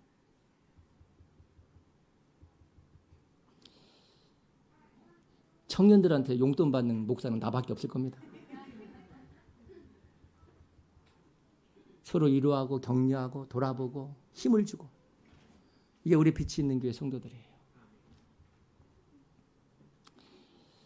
우리 교회가 우여곡절 끝에 어렵게 이곳 분당에 교회를 세우고 1년 반 만에 더 넓은 장소로 이전할 것이라고 누가 상상이나 할 수 있었겠습니까? 담임 목사 사택 보증금이 없다고 저보고 해결하라고 그랬어요. 그러면서 장로님들이 미안하다고 죄송하다고 저한테 막 그래서 제가 저 죄송하더라고요. 근데 이거 다 해결했지 않습니까? 다 해결하고 오히려 제가 죄송했는데 우리가 더 이상 해결해야 된다고 생각하는 것들 하나하나 좀 해결해 가고 있지 않습니까? 우리 장로님들 마음에 그런 마음들이 있어요. 더 이상 해결해야 된다고 생각하는 것들이 지금도 많이 있어요. 하나하나 해결해 나가고 있어요. 최선을 다해서 아직 부족하고 더 섬겨야 것들이 많지만 교회가 얼마나 최선을 다하고 있는지 하나님이 아십니다. 이 모든 것 뒤에서 여러분이 얼마나 최선을 다해서 기도하고 얼마나 최선을 다해서 헌금을 하고 있는 거 하나님이 아시고 제가 알아요. 그래서 제가 우리 성도들을 위해서 기도할 때마다 간절함이 있어요. 하나님, 우리 성도들을 기억해 주십시오. 여러분을 생각하면 눈물이 날 때가 참 많습니다. 어떤 환경과 여건 가운데서도 그 자리를 꿋꿋이 지켜내고 최선을 다하는 그 모습이 우리를 감동시키는 거예요. 사랑하는 성도 여러분, 이제 하나님께서 우리를 축복의 땅으로 인도하고 계시는 것을 믿으시기 바랍니다. 그러므로 모든 일에 내가 할 수 있는 최선을 다하십시오. 그 최선이 기적을 만들어낼 것입니다. 같이 한번 기도합시다. 오늘 우리에게 지난해 말씀은 여호수아서 5장입니다. 여호수아 5장 13절에서 15절 말씀까지 한 절씩 교독합니다. 여호수아가 여리고에 가까이 이르렀을 때에 눈을 들어 본즉 한 사람이 칼을 빼어 손에 들고 마주 서 있는지라. 여호수아가 나아가서 그에게 묻되 너는 우리를 위하느냐 우리의 적들을 위하느냐 하니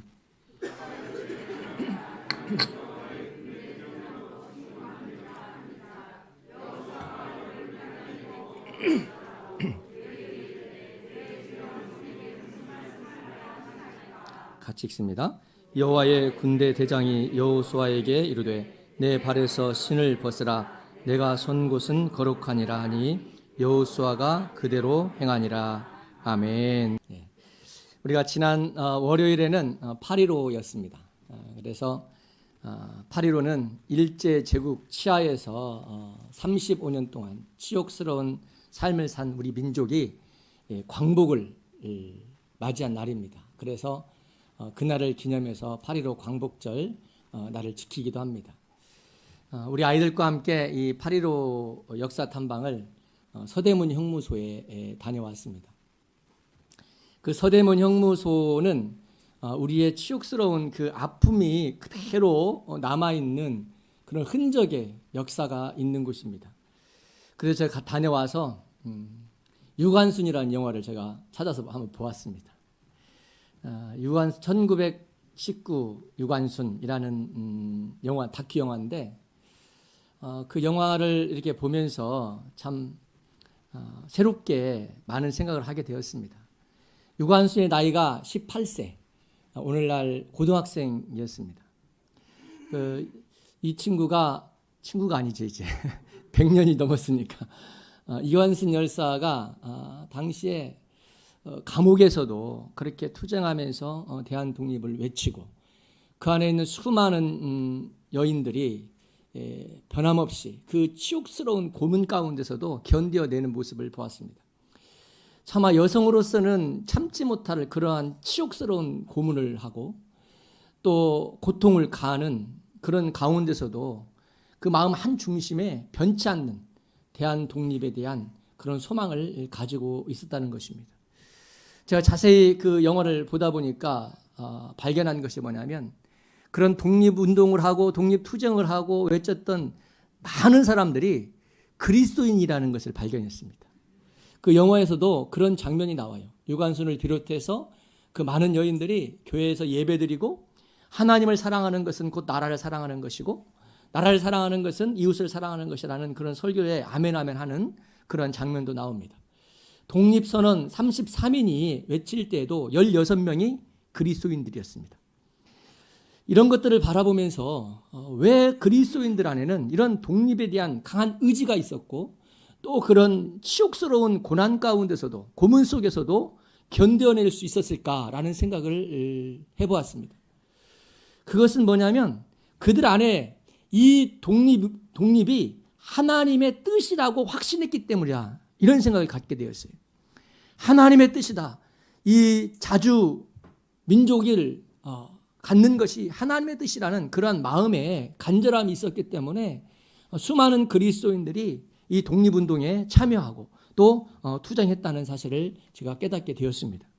바라기는 하나님의 뜻이면 우리는 무엇이든지 순종한다는 그런 순교의 정신을 우리 가슴 깊숙이 담고 살아가는 저와 여러분 되기를 주님을 축원합니다. 오늘 성경 말씀은 여호수아입니다. 여호수아가 여리고성을 앞두고 여리고 전투를 앞두고 하나님의 여호와의 군대 대장을 만난 이야기입니다. 모세 뒤를 이어서 이스라엘 지도자가 된 여호수아는 참 마음이 상당히 무거웠을 것입니다. 왜냐하면 지도자라는 그 막중한 그 무게감을 여호수아가 느끼고 있었을 것입니다. 모세의 가장 가까이에서 모세가 겪었던 그 리더십으로서 겪었던 그 외로움, 쓸쓸함, 힘겨움 이런 것들을 다 지켜봐왔던 여호수아였기 때문에 아마 더 큰 그러한 무게감을 느꼈을 것이라는 겁니다. 그랬을 때에 두려움이 찾아왔겠죠. 그때 주님께서 여호수아 1장 9절 말씀 보면 내가 내게 명령한 것이 아니냐 강하고 담대하라 두려워하지 말며 놀라지 말라 내가 어디로 가든지 내 하나님 여호와가 너와 함께하느니라 이렇게 말씀해 주셨어요. 하나님께서 여호수아에게 나타나셔서 내가 내게 명한 것이 아니냐 마음을 강하게 하고 담대히 하라 놀라지 말라 두려워하지 말라 이렇게 말씀하셨다는 건 뭐냐면 여호수아 마음 가운데에 두려움이 가득했다라는 거예요. 내가 할 수 있을까?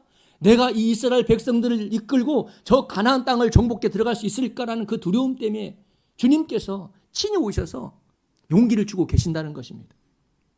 오늘 본문 말씀 보면 이 막중한 사명감을 갖고 있는 여호수아가 여리고성을 마주하고요. 이제 그 성을 가까이 갑니다. 그러니까 이 장면 한번 상상해 보십시오. 이제 여리고성을 전투를 앞두고 백성들의 진을 벗어나서 여리고성을 가까이 가서 왜 가까이 갔겠어요? 그걸 바라보면서 그 마음을 아마 수술했을 것입니다. 제 생각에는 아마 기도를 했지 않겠나. 그런 생각을 하게 됩니다. 그때에 여호수아의 앞에 건장한 한 사람이 나타납니다. 칼을 딱 빼앗들고 나타나요. 그때에 여호수아가 두려워서 이렇게 얘기합니다. 너는 우리를 위하느냐 적군들을 위하느냐 이렇게 질문해요. 오늘 같으면 아무 그랬겠죠. 우리 편인지 상대편인지 알려니까 아무 그랬겠지요. 그런데 오늘 14절 상반절 말씀 보면 이 사람이 이렇게 얘기해요. 그가 이르되 아니라 나는 여호와의 군대 대장으로 지금 왔노라 이렇게 얘기해요. 여호수아는 이 사람에게 너는 우리 편이냐 아니면 적군 편이냐 이렇게 물었거든요. 근데 이 사람이 뭐라고 하면 아니라 이렇게 네 편도 아니고 적군 편도 아니다라는 거예요. 나는 여호와의 군대 대장으로 지금 왔노라. 이게 무슨 말입니까? 나는 너 편도 아니고 상대편도 아니고 나는 여호와 하나님의 편이다. 난 여호와의 군대 장관이다. 여호와의 군대 대장이다. 그리고 지금 왔다. 이렇게 얘기하고 있는 것입니다. 그리고 여호와의 군대 대장이 이어서 이렇게 얘기합니다. 오늘 15절 말씀 보면 여호와의 군대 대장이 여호수아에게 이르되 내 발에서 신을 벗으라. 내가 선 곳은 거룩하니라 하니 여호수아가 그대로 행하니라 그랬습니다. 하나님 앞에서 신을 벗으라. 뭘 말하는 겁니까? 당시에 신을 벗는다는 행위는 뭐냐면 종이 된다는 얘기거든요. 그러니까 하나님 앞에 내가 종이 되라 이렇게 얘기하고 있는 거예요. 이와 같은 모세를 부를 때도 이와 같이 주님께서 요구하신 적이 있습니다. 출애굽기에 보면 모세를 부를 때에 하나님께서 3장 5절에 이렇게 얘기합니다. 하나님 이르시되 이리로 가까이 오지 말라. 내가 선 곳은 거룩한 땅이니 내 발에서 신을 벗으라. 이렇게 얘기해요. 하나님께서 부르실 때 동일하게 하신 말씀입니다. 내가 선 곳은 거룩한 땅이니 내 발에서 신을 벗으라. 모세에게도 그렇게 말씀하셨고 오늘 여호수아를 부를 때에도 여호수아에게도 그렇게 얘기합니다. 왜 거룩합니까? 모세가 그 당시에 서 있던 땅은 광야 땅이었어요. 광야. 근데 오늘 여호수아가 서 있는 땅은 가나안 땅입니다. 땅이 달라요.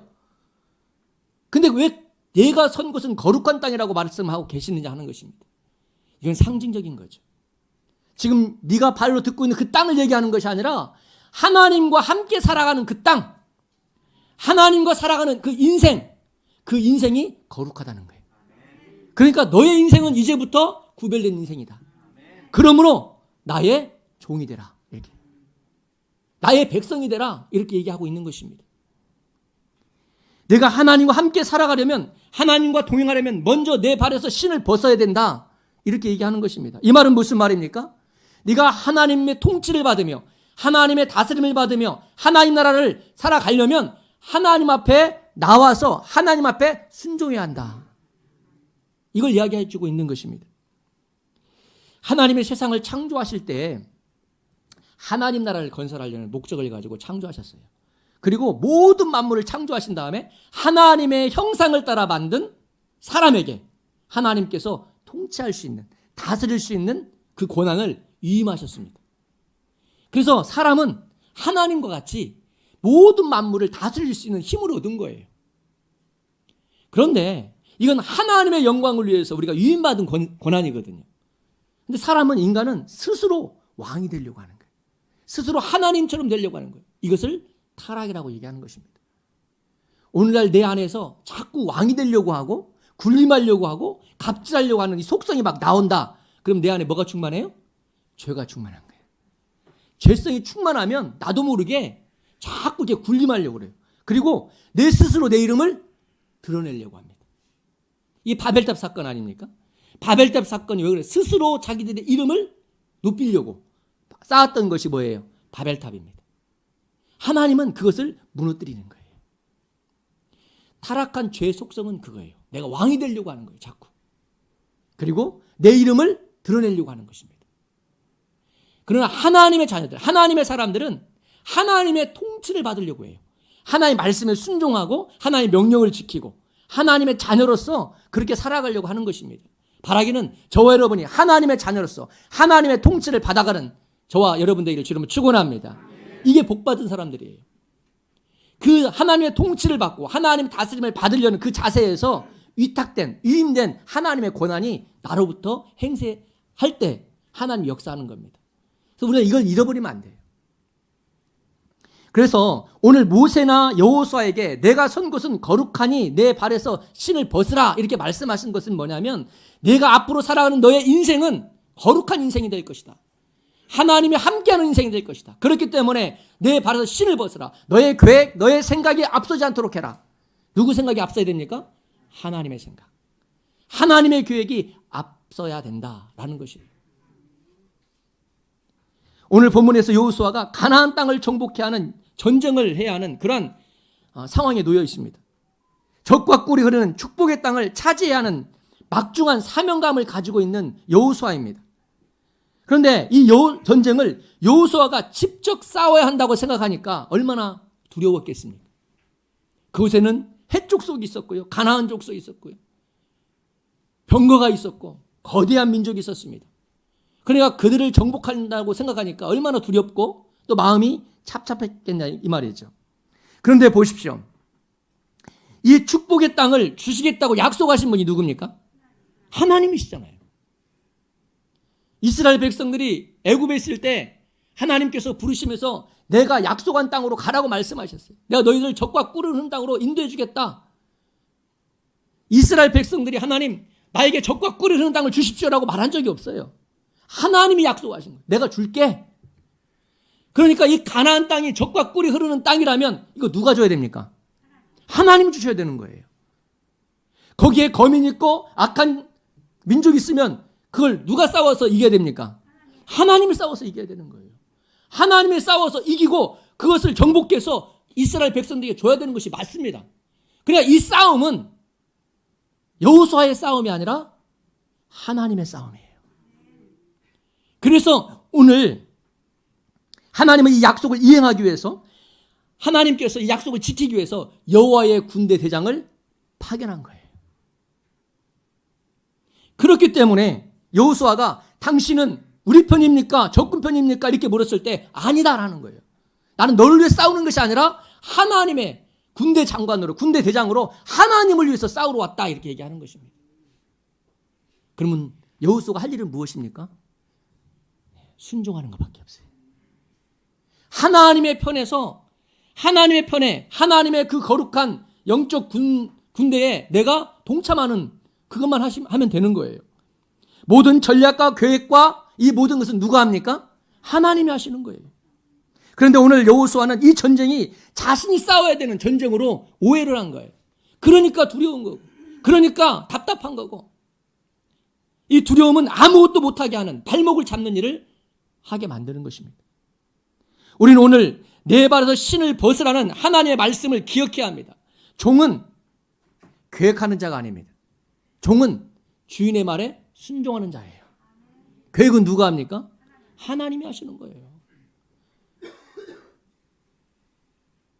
그래서 내가 선 곳은 거룩한 곳이라 하신 말씀을 네가 살아가는 이 인생, 내가 살아가는 모든 것은 구별된 곳이라는 거예요. 그렇기 때문에 내가 책임질게. 내가 책임질게. 너는 따라오기만 해 라고 말하는 겁니다.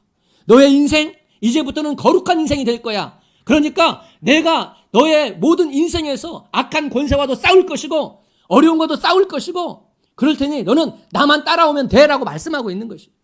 네가 나서서 문제를 해결하려고 하고 발부둥 치고 씨름하고 할 필요가 없어. 너는 내가 하라는 대로만 하면 돼. 그러면 반드시 이길 수 있어 라고 얘기하는 것입니다.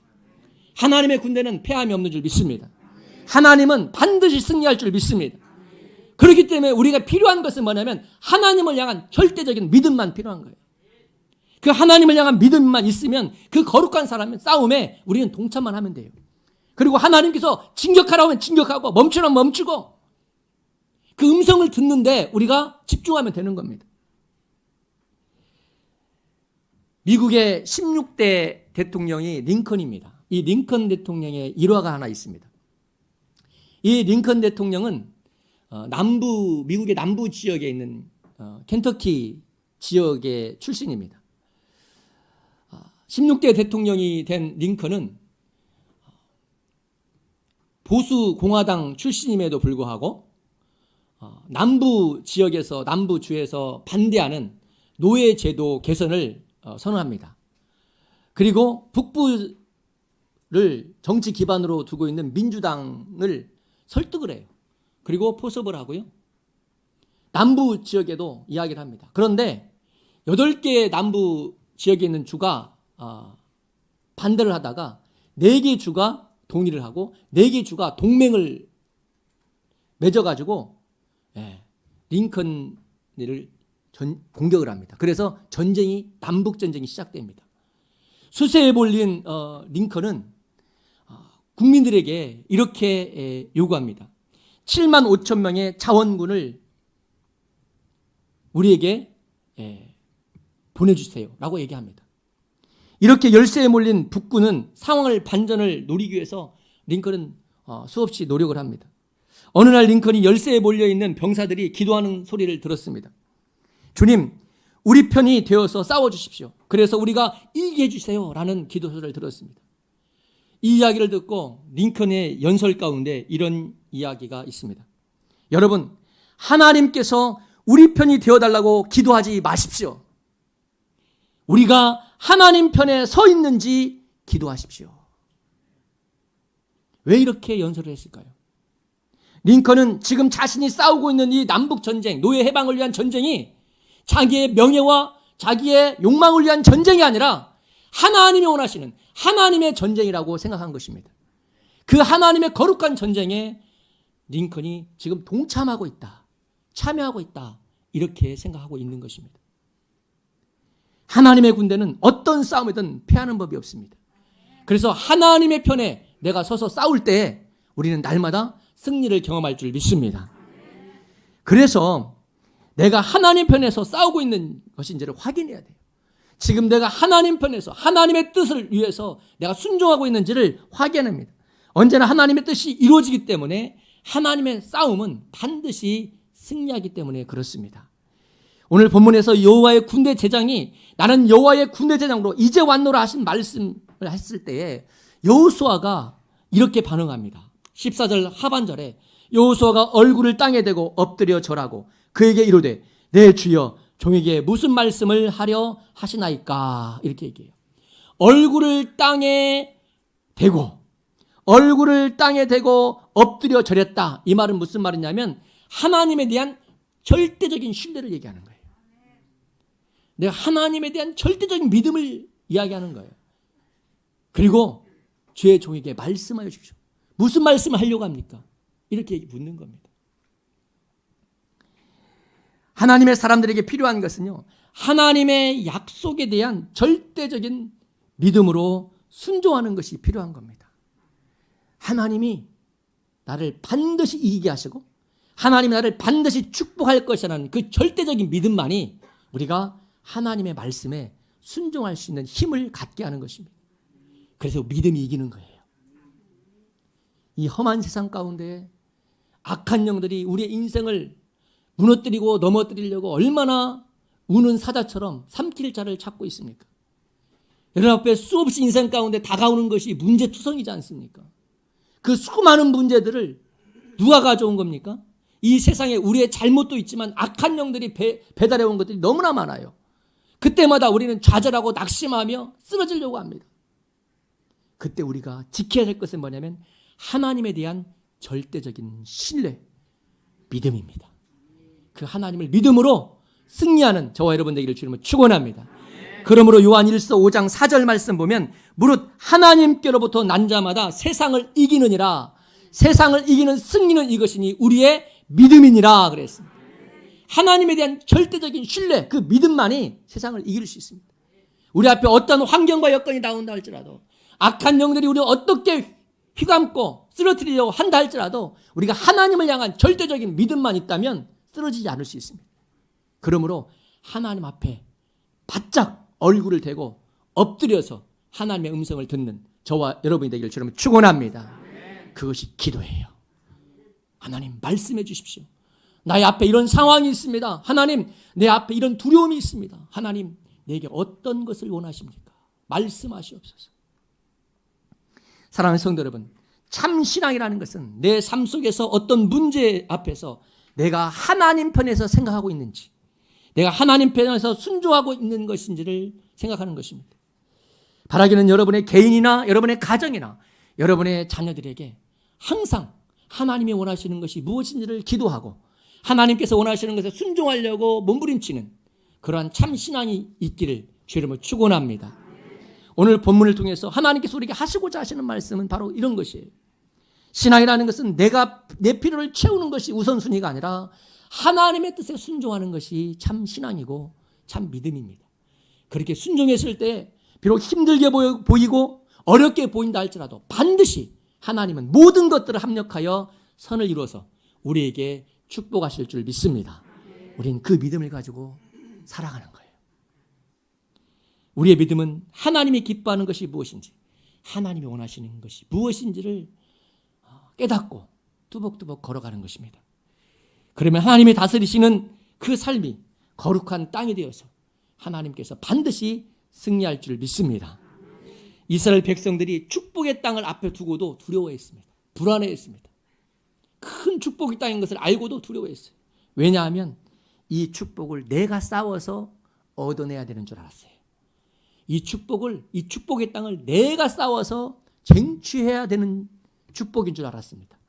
그러나 오늘 주님은 이렇게 말씀하시고 이 축복은 하나님께서 친히 싸워서 정복해서 하나님이 주시겠다고 하는 겁니다.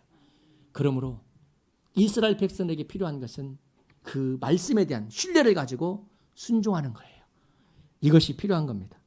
마귀 사탄은 끊임없이 우리를 좌절시키고 무너뜨리려고 우는 사자처럼 삼킬 자를 찾는다고 이야기합니다. 그러나 하나님이 다스리는 나의 삶은 하나님이 친히 싸우실 것이기 때문에 두려워하거나 염려할 필요가 없습니다. 우리는 그 하나님을 믿음으로 한 발 한 발 나가면 됩니다. 잠언서 16장 9절 말씀에 주님은 이렇게 말씀하셨어요. 사람이 마음으로 자기의 길을 계획할지라도 그 걸음을 인도하시는 이는 여호와시니라. 그래서 시편 기자는 84편 2절 12절에 이렇게 외칩니다. 만군의 여호와여 주께 의지하는 자는 복이 있나이다. 여러분의 삶 가운데 하나님을 의지함으로 복 있는 자가 되기를 주님을 축원합니다. 이제 주일학교 모든 부서가 여름 사역을 다 마쳤습니다. 여름 사역을 마치면서 제가 돌아보니까 정말 우리 교사들의 수고했음. 아이들이 많고 적음 똑같습니다. 준비하는 것은 똑같아요. 한 명을 위해서 여름 사역 해도 준비하는 것 똑같고 100명을 놓고 해도 준비하는 것 다 똑같아요. 오히려 많은 아이들이 있으면은 좀 더 위로가 되고 신이 납니다. 근데 적은 아이들 놓고 하려면은 좀 이렇게 이거 이렇게 해야 되나 이런 유혹이 있어요. 그럼에도 불구하고 우리 교사들이 다 동원되어져 가지고 여름 성경 학교를 하고 캠프를 다녀하고 전심전력해서 하는 모습을 보면서 참 감사하지 않을 수 없었습니다. 뒤에서 기도와 후원해 주신 성도님들에게도 하나님의 위로와 축복이 있기를 소망합니다. 저는 가끔 이렇게 헌신하는 사람들을 바라보면서도 그렇고 내 스스로 나에게 질문할 때가 있습니까? 나는 왜 목회를 하는가? 나는 왜 이 길을 뚜벅뚜벅 걸어가고 있는가? 라는 질문을 내 스스로에게 할 때가 있습니다. 이런 질문을 그렇게 헌신하면서 또 주일만 되면 정말 분주하지만 옷을 입고 아이들을 깨워서 예배 드리겠다고 꾸역꾸역 나오는 성도 여러분에게도 동일하게 질문을 한번 해보고 싶습니다. 여러분들은 왜 이렇게 사십니까? 쉬어야 할 때 쉬지 않고 때로는 여러분들이 뼈 빠지게 일해서 번 돈을 하나님께 드리고 가난한 자하고 나누고 왜 그렇게 사십니까? 저는 이렇게 스스로에게 질문할 때마다 이런 생각을 가지고 답을 합니다. 나를 사랑하시고 나를 천국 백성 되기 위해서 기꺼이 이 땅에 오셔서 십자가를 지시고 피 흘려주신 그 하나님이 나에게 원하셔서 그래서 이 길을 뚜벅뚜벅 걸어가는 것입니다. 사랑하는 성도 여러분, 오직 내 주님이 바라보고 내 주님 한 사람만을 바라보면서 살아가는 저와 여러분 되기를 주님으로 축원합니다. 오늘날 우리 교회에게 부어주신 하나님의 은혜를 생각하면 얼마나 감사한지 모릅니다. 우리가 1년 반 만에 정말 더 넓은 장소를 향해서 갈 수 있다는 그 자체가 우리에게는 기적입니다. 그 기적의 현장에 여러분이 있는 것입니다. 우리 앞에 하나님이 약속하신 축복의 땅에 놓여져 있습니다. 이것은 우리가 원한 것이라기보다는 하나님께서 주시겠다고 하신 약속입니다. 그러므로 이 모든 것들을 하나님이 해결하실 줄 믿습니다. 우리에게 필요한 것은요, 이 약속을 믿는 믿음이에요. 절대적으로 믿고 우리가 뚜벅뚜벅 걸어가는 것입니다. 이제 우리에게 필요한 것이 내 발에 신을 벗고 내가 종으로서 말씀에 순종하는 것만 우리에게 있는 것입니다. 하나님이 다 계획하셨으므로 우리가 순종하면 그 놀라운 은혜와 축복이 여러분의 인생과 가정 위에 임할 줄 믿습니다. 같이 한번 기도하겠습니다. 신명기 25장 17절에서 19절입니다. 너희는 애굽에서 나오는 길에 아멜렉이 네게 행한 일을 기억하라. 곧 그들이 너를 길에서 만나 네가 피곤할 때에 내 뒤에 떨어진 약한 자들을 쳤고 하나님을 두려워하지 아니하였느니라. 그러므로 내 하나님 여호와께서 내게 기업으로 주어 차지하게 하시는 땅에서 내 하나님 여호와께서 사방에 있는 모든 적군으로부터 내게 안식을 주실 때에 너는 천하에서 아말렉에 대한 기억을 지워버리라. 너는 잊지 말지니라. 아멘. 리더십에 대한 책을 읽다 보면 리더십에 대한 종류를 크게 두 가지 특징을 얘기합니다. 첫 번째는 리더가 뒤에 서서 펠로십들한테 앞으로 전진 이렇게 외치는 리더가 있고, 또 한 리더는 앞장서서 나를 따르라 하는 리더가 있습니다. 여러분, 어떤 리더에 대한 신뢰가 더 갑니까? 앞장서서 나를 따르라 하는 리더가 신뢰가 갑니까? 아니면 뒤에서 여러분 보고 앞으로 전진 이렇게 외치는 리더가 신뢰가 갑니까? 네, 너무나 당연한 말일 것입니다. 우리 공동체 안에도 리더가 있죠. 교회를 대표하는 담임 목사가 있고, 성도들을 대표하는 장로님들이 있고, 또 각 지역의 신방사들이 있고, 또 셀 리더가 있고, 또 교사들, 또 각 부서를 리더하는 교사들이 있습니다. 여러분의 공동체, 우리 공동체 리더는 여러분이 보기에 어떤 리더입니까? 앞으로 전진하라고 외치는 리더입니까? 나를 따르라고 하는 리더입니까? 네, 우리가 보니까 요즘 우리 교회에 기쁘고 감사하고 또 하나님께 영광 돌려야 되는 일이 있습니다. 그것은 바로 교회를 더 크고 더 좋은 곳으로 이전하게 되었다는 것입니다. 그럼에도 불구하고 우리는 또 이거에 대한 부담감이 있습니다. 왜냐하면 이것을 진행하고 또 이사를 하고 리모델링 해야 하는 그런 재정적 부담이 있는 것이 사실입니다. 그런데 우리 장로님들이 이번 교회 이전을 앞두고 이구동성으로 하는 이야기가 이번 교회 이전은 우리 성도들에게 부담을 주면 안 된다라는 이야기예요. 그리고 저도 없는 사이에 저를 빼고 장로님들끼리 모여가지고 결의를 했어요. 장로님들이 이걸 감당하자. 그리고 저한테 와가지고 통보를 했습니다. 제가 리더인가 모르겠어요. 아마 제가 있는 자리에서 뭔가를 결정하면 저한테도 부담이 될 것 같으니 장로님들이 철저하게 우리가 앞장서서 이번을 섬기자라는 그런 의도인 것 같습니다. 우리 장로님들이 교회 이전을 놓고 재정을 감당하기로 결정하면서 다 대출을 받아야 된다는 거예요. 그렇겠죠. 그 큰 돈을 3억 가까이 되는 돈을 어떤 가정이 그냥 현금으로 갖고 있는 가정이 얼마나 되겠습니까? 대부분이 적금을 들었거나 묶어져 있겠죠. 그러니까 대출을 받아야 된다는 말이 맞는 것 같습니다. 그런데 망설임 없이 대출이 되었다고 또 하나님께 드리고 있는 장로님들이 계십니다. 어차피 헌신하기로 했으면 적극적으로 또 앞장서서 나가자는 그런 생각인 것 같습니다. 뒤에서 망설이고 눈치 보고 있으면 하나님 앞에 내가 초라하게 보이진 않을까 하는 그런 생각 때문이지 않겠나 이런 생각을 하게 됩니다. 우리 장로님들을 바라보면서 저도 얼마나 도전이 되든지 저도 빨리 드리도록 분발해야 되겠다 이런 도전을 받았습니다. 저는 우리 장로님들을 보면서 우리 공동체 우리 장로님들은 참 리더다라는 생각을 했습니다. 리더는 항상 앞서가는 사람입니다. 그러면서 나를 따르라 이렇게 얘기하는 것입니다. 우리 공동체에 이런 리더십이 있다는 것에 우리 모두가 감사하기를 주로 축원합니다. 사회에서도 마찬가지고 교회에서도 마찬가지입니다. 앞장서서 헌신하는 리더십이 아주 중요한 겁니다. 왜냐하면 우리의 삶 속에는 수많은 위기가 도사리고 있기 때문에 그렇습니다. 그때 서로를 지켜내고 보호하는 것이 뭐냐면 공동체예요. 그래서 우리가 살아가는 공동체가 중요하고 그 공동체를 이끌어가는 리더십이 중요한 겁니다. 어려울 때 회피하고 그 리더가 도망가 버리면 그 공동체는 얼마나 불행한 공동체가 되겠습니까?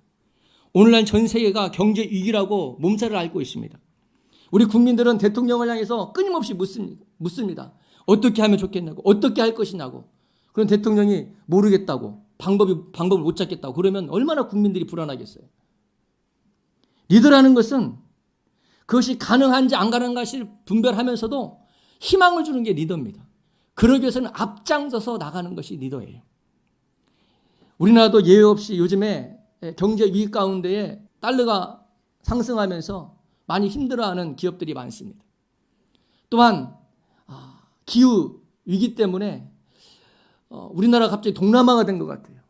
하루는 폭염이 쏟아지고 그 다음에 좀 며칠 지나서 막 폭우가 오고 이런 기후변화가 심해집니다. 전 세계적으로 지금 가뭄이 아주 극심합니다. 그런데 우리 인생 가운데 이런 환경 가운데 있다 할지라도 역설적인 것이 있어요.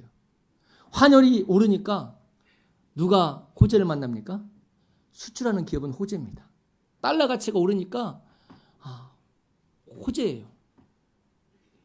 비가 오면은 가습기가 잘 팔립니다. 무더위가 오면 에어컨이 잘 팔려요. 요즘은 세계적으로 가뭄이 오면서 그동안에 숨겨져 있던 그 땅이 드러나니까 거기서 유물이 발굴된다고 그래요. 유물이. 참 이게 역설이죠. 예. 어떤 한쪽은 위기지만 한쪽에서는 뭔가 새로운 것들이 발견되어지고 또 호재를 맞기도 한다는 것입니다. 그래서 많은 사람들은 어떤 위기가 왔을 때 버틸 수 있는, 견딜 수 있는 힘이 필요하다. 이렇게 얘기합니다. 견디면 반드시 역사는 반복되기 때문에 다시 때가 온다라는 거예요. 그래서 위기가 오면 끝까지 견디는 그런 힘이 필요하다는 것을 깨닫기를 주님은 축원합니다. 우리가 위기를 찾아오면 끝까지 견디는 것이 중요한데 우리가 코로나 딱 한창일 때도 그런 얘기를 많이 들었습니다. 이제 견디는 힘만 있으면 된다. 왜? 언젠가는 이 코로나가 끝날 거니까. 그걸 견딘 사람들은 이렇게 무너지지 않았지만 그걸 견디지 못한 사람들은 이제 무너져 내린 거죠. 그럼 우리 삶이 무너지지 않기 위해서 그때를 어떻게 견디어낼 수 있느냐 하는 것입니다. 오늘 성경 말씀은 아멜렉 족속이라는 민족이 등장합니다. 오늘 등장하는 아멜렉 족속은요, 이스라엘 백성들이 출애굽을 하는 그때부터 가나안 땅에 들어가는까지 지속적으로 이스라엘 백성들을 괴롭혔던 족속이에요. 그래서 영적으로 이스라엘 백성들이 믿음의 공동체, 믿음의 사람들을 이야기한다면 아멜렉은 사탄의 세력을 하고 그렇게 이야기를 합니다. 오늘 17절 말씀 보니까 너희는 애굽에서 나오는 길에 아멜렉이 내게 행한 일을 기억하라 이렇게 얘기합니다. 하나님께서 내가 애굽에서 나올 때부터 너희를 괴롭혔던 그 아멜렉을 기억하라는 거예요. 그들이 어떻게 너희를 괴롭혔는지를 생각하라는 것입니다. 그들은 이스라엘을 공격할 때 전략적으로 공격을 했습니다. 오늘 18절 말씀 보니까 곧 그들이 너를 길에서 만나 내가 피곤할 때 내 뒤에 떨어진 약한 자들을 쳤고 하나님을 두려워하지 아니하였느니라 이렇게 이야기합니다. 그러니까 이스라엘 백성들이 얼마였습니까? 약 120만. 장정만 60만이었으니까 여인, 아이들, 그 다음에 허다한 잡족이 따라갔습니다. 그렇기 때문에 다 합치면 최소 120만 명 이상이었을 거라고 그렇게 봅니다. 이 120만의 대열이 쫙 진행을 해요. 젖과 꿀이 흐르는 땅, 약속의 땅을 향해서 전진하고 있는데 이 아멜렉이 이스라엘을 쳐들어오고 괴롭힙니다. 그런데 전략적으로 해요. 누구를 공격하냐면 뒤떨어진 사람들. 이 120만의 대열 속에서 뒤에 처진 사람들. 이 사람들을 납치하고 그들의 재물을 빼앗고 그들을 억압하고 이렇게 했다는 거예요.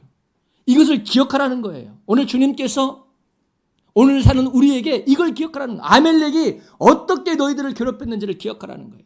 누구를 괴롭혔는지 기억하라는 것입니다.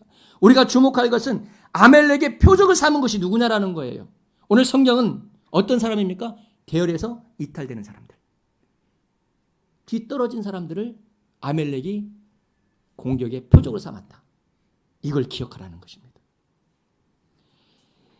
그렇기 때문에 오늘날 믿음의 대열에서 뒤떨어지면 사탄의 표적이 된다는 거예요. 여러분의 인생이, 여러분의 가정이, 여러분의 자녀가 악한 사탄의 표적에서 벗어나기를 주님은 축원합니다. 그러기 위해서는 뒤떨어지면 안 돼요. 믿음의 대열에서 뒤로 떨어지면 안 됩니다. 아멜렉은 하나님을 두려워하지 아니었다. 오늘 성경은 그렇게 얘기합니다. 이 표현은 무슨 말입니까? 두려워하다, 야레라는 말은 경외하다는 말이거든요. 그러니까 하나님을 경외하는 민족이 아닙니다. 이 말은 왜 했냐면 무자비한 사람들이었다는 거예요. 그러니까 악착같이 공격할 빈틈을 노리는 거예요. 그런데 어떤 사람이 타겟이었냐면 뒤처지는 사람들. 이 대열에서 120만에 움직이는 가나안 땅, 적과 꿀이 흐르는 땅을 향해서 나가고 있는 이 대열에서 뒤처지는 사람들을 타겟을 잡았다는 거예요. 그리고 그들을 억압하고 납치하고 감금하고 그들의 모든 것들을 약탈했다는 것입니다. 오늘 주님께서 이 말씀을 하시는 이유가 있어요. 우리 아멜렉은 악한 사탄의 세력이라고 얘기했지 않습니까? 상징적으로. 오늘날 우리 신앙생활에 있어서도 마찬가지입니다. 믿음의 대열에서 뒤처지는 사람이 사탄의 표적이에요. 그러므로 우리가 믿음의 대열에서 뒤떨어지지 않기를 주 여러분 축원합니다. 오늘 성경은 아멜렉이 노린 사람이 바로 뒤처져 있는 끌려가는 사람이었다라고 얘기합니다. 그런데 이들의 상태가 어땠냐면 오늘 18절 상반절 말씀 보니까 그들이 너를 길에서 만나 내가 피곤할 때에 내 뒤에 뒤떨어진 약한 자들을 쳤다. 이렇게 얘기합니다. 가만히 살펴보면 오늘 말씀을 잘 보면 피곤해서가 아니라 피곤할 때에 뒤떨어진 사람들이에요. 그러니까 우리 인생 가운데 피곤할 때가 와요. 모든 사람은 피곤할 때가 옵니다. 지칠 때가 와요. 그때에 뒤처지면 안 된다는 거예요. 피곤할 때에, 지칠 때에 견뎌내야 된다는 겁니다. 이탈되면 안 되는 거예요. 왜? 우리 인생은 다 피곤할 때가 옵니다. 여러분 지칠 때가 와요. 신앙생활도 마찬가지입니다. 하다 보면 힘들 때가 와요. 그때에 이 대열에서 이탈되는 순간 악한 영의 표적이 되는 거예요. 저 인생은 내가 망쳐야 되겠다. 저 인생은 내가 잡아먹어야 되겠다. 이렇게 표적이 된다는 거예요. 그러므로 우리가 처음부터 뒤에서 출발하면 안 돼요. 신앙생활이든 인생이든 하나님 앞에 가까이서 출발해야 돼요. 그래야 힘들고 찌실 때 우리가 서서히 뒤로 물러나더라도 완전 이탈되지 않습니다. 근데 출발 자체가 뒤에서부터 출발하면 반드시 지치고 힘들 때가 있어요. 피곤할 때가 온다는 거예요. 그때에 못 따라갑니다. 그래서 출발부터 앞에 서서 가시기를 주님은 축원합니다. 이게 지혜인 거예요. 여러분 우리의 삶의 위치가 다 있습니다. 맨 앞장서서 이끌어가는 사람이 있고요. 뒤에서 끌려가는 삶이 있습니다. 끌고 다니는 삶은요. 항상 하나님 역사를 보고 삶에 희망이 있다고 말합니다. 그러나 끌려다니는 사람은 뒤에서 끌려다니는 사람은 삶이 피곤하다고 얘기해요. 삶이 고달프다고 얘기합니다. 여러분의 삶의 위치는 어디에 있습니까?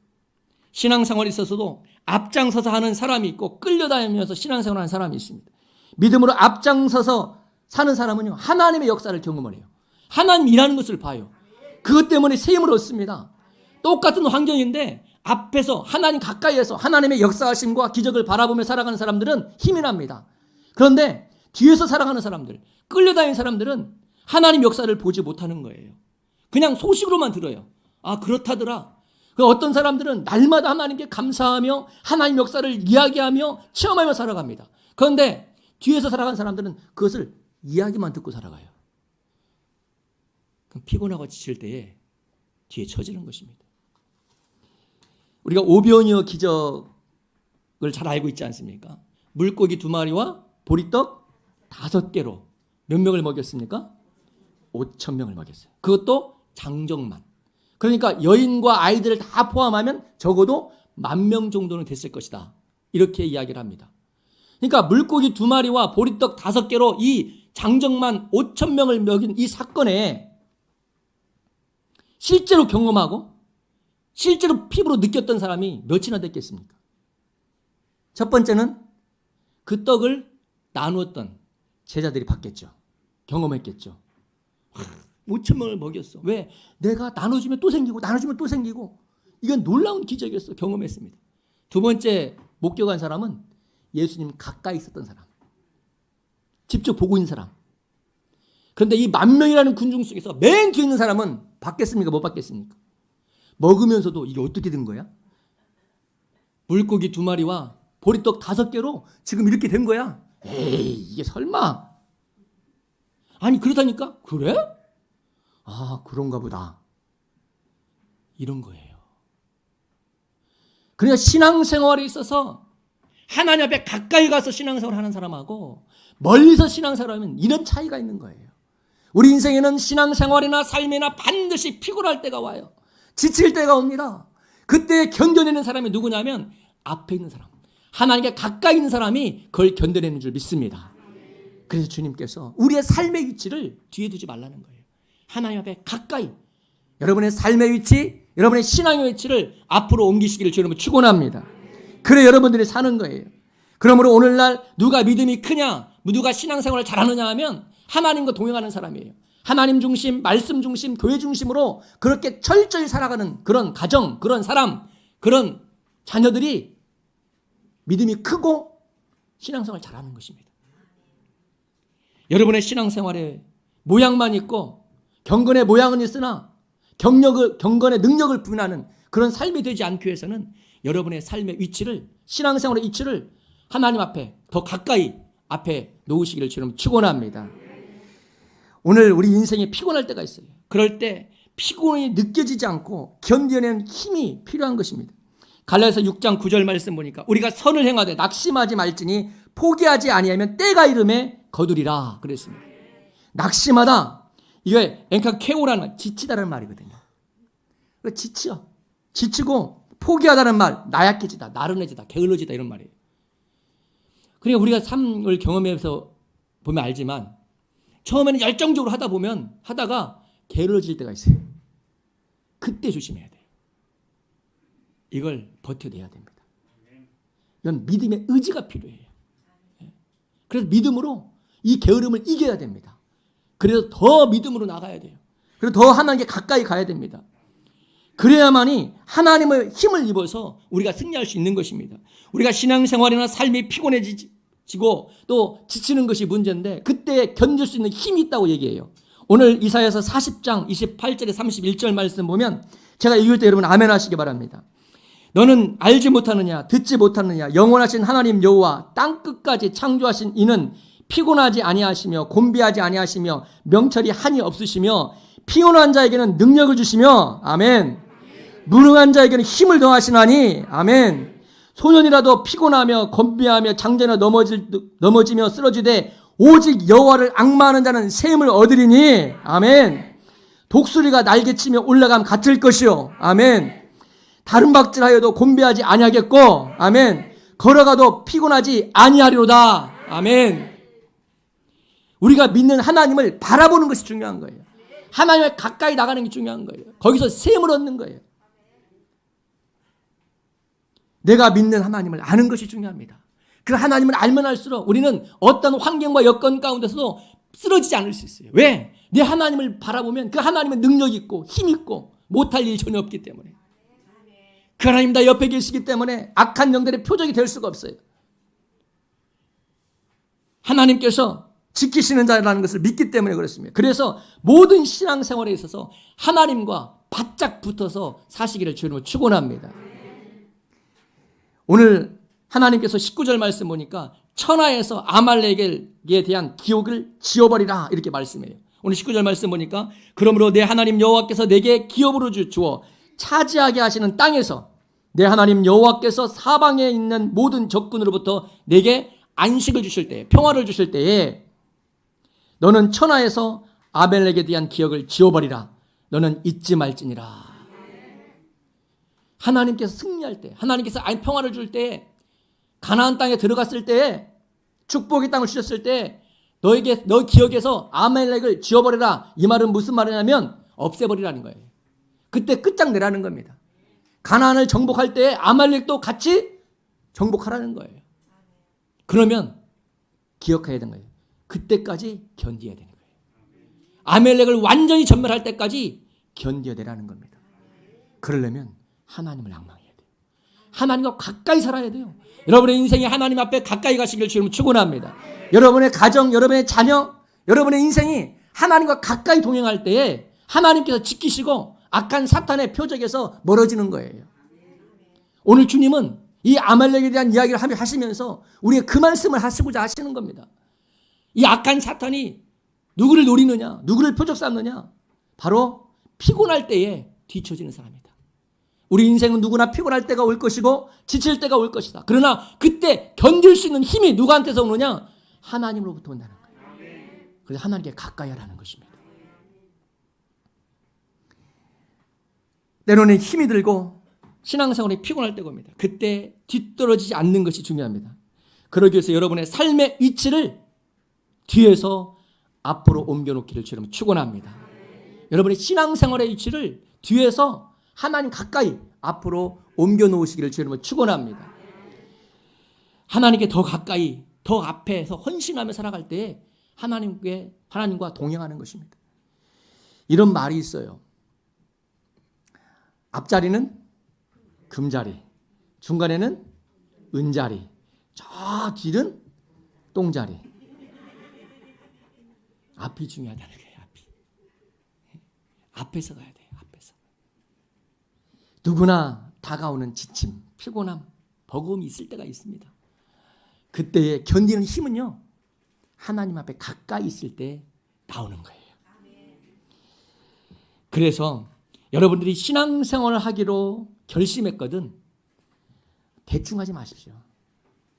여러분들이 하나님을 믿기로 그렇게 작정했거든 하나님을 믿는 그 신앙생활 대충 하지 마세요.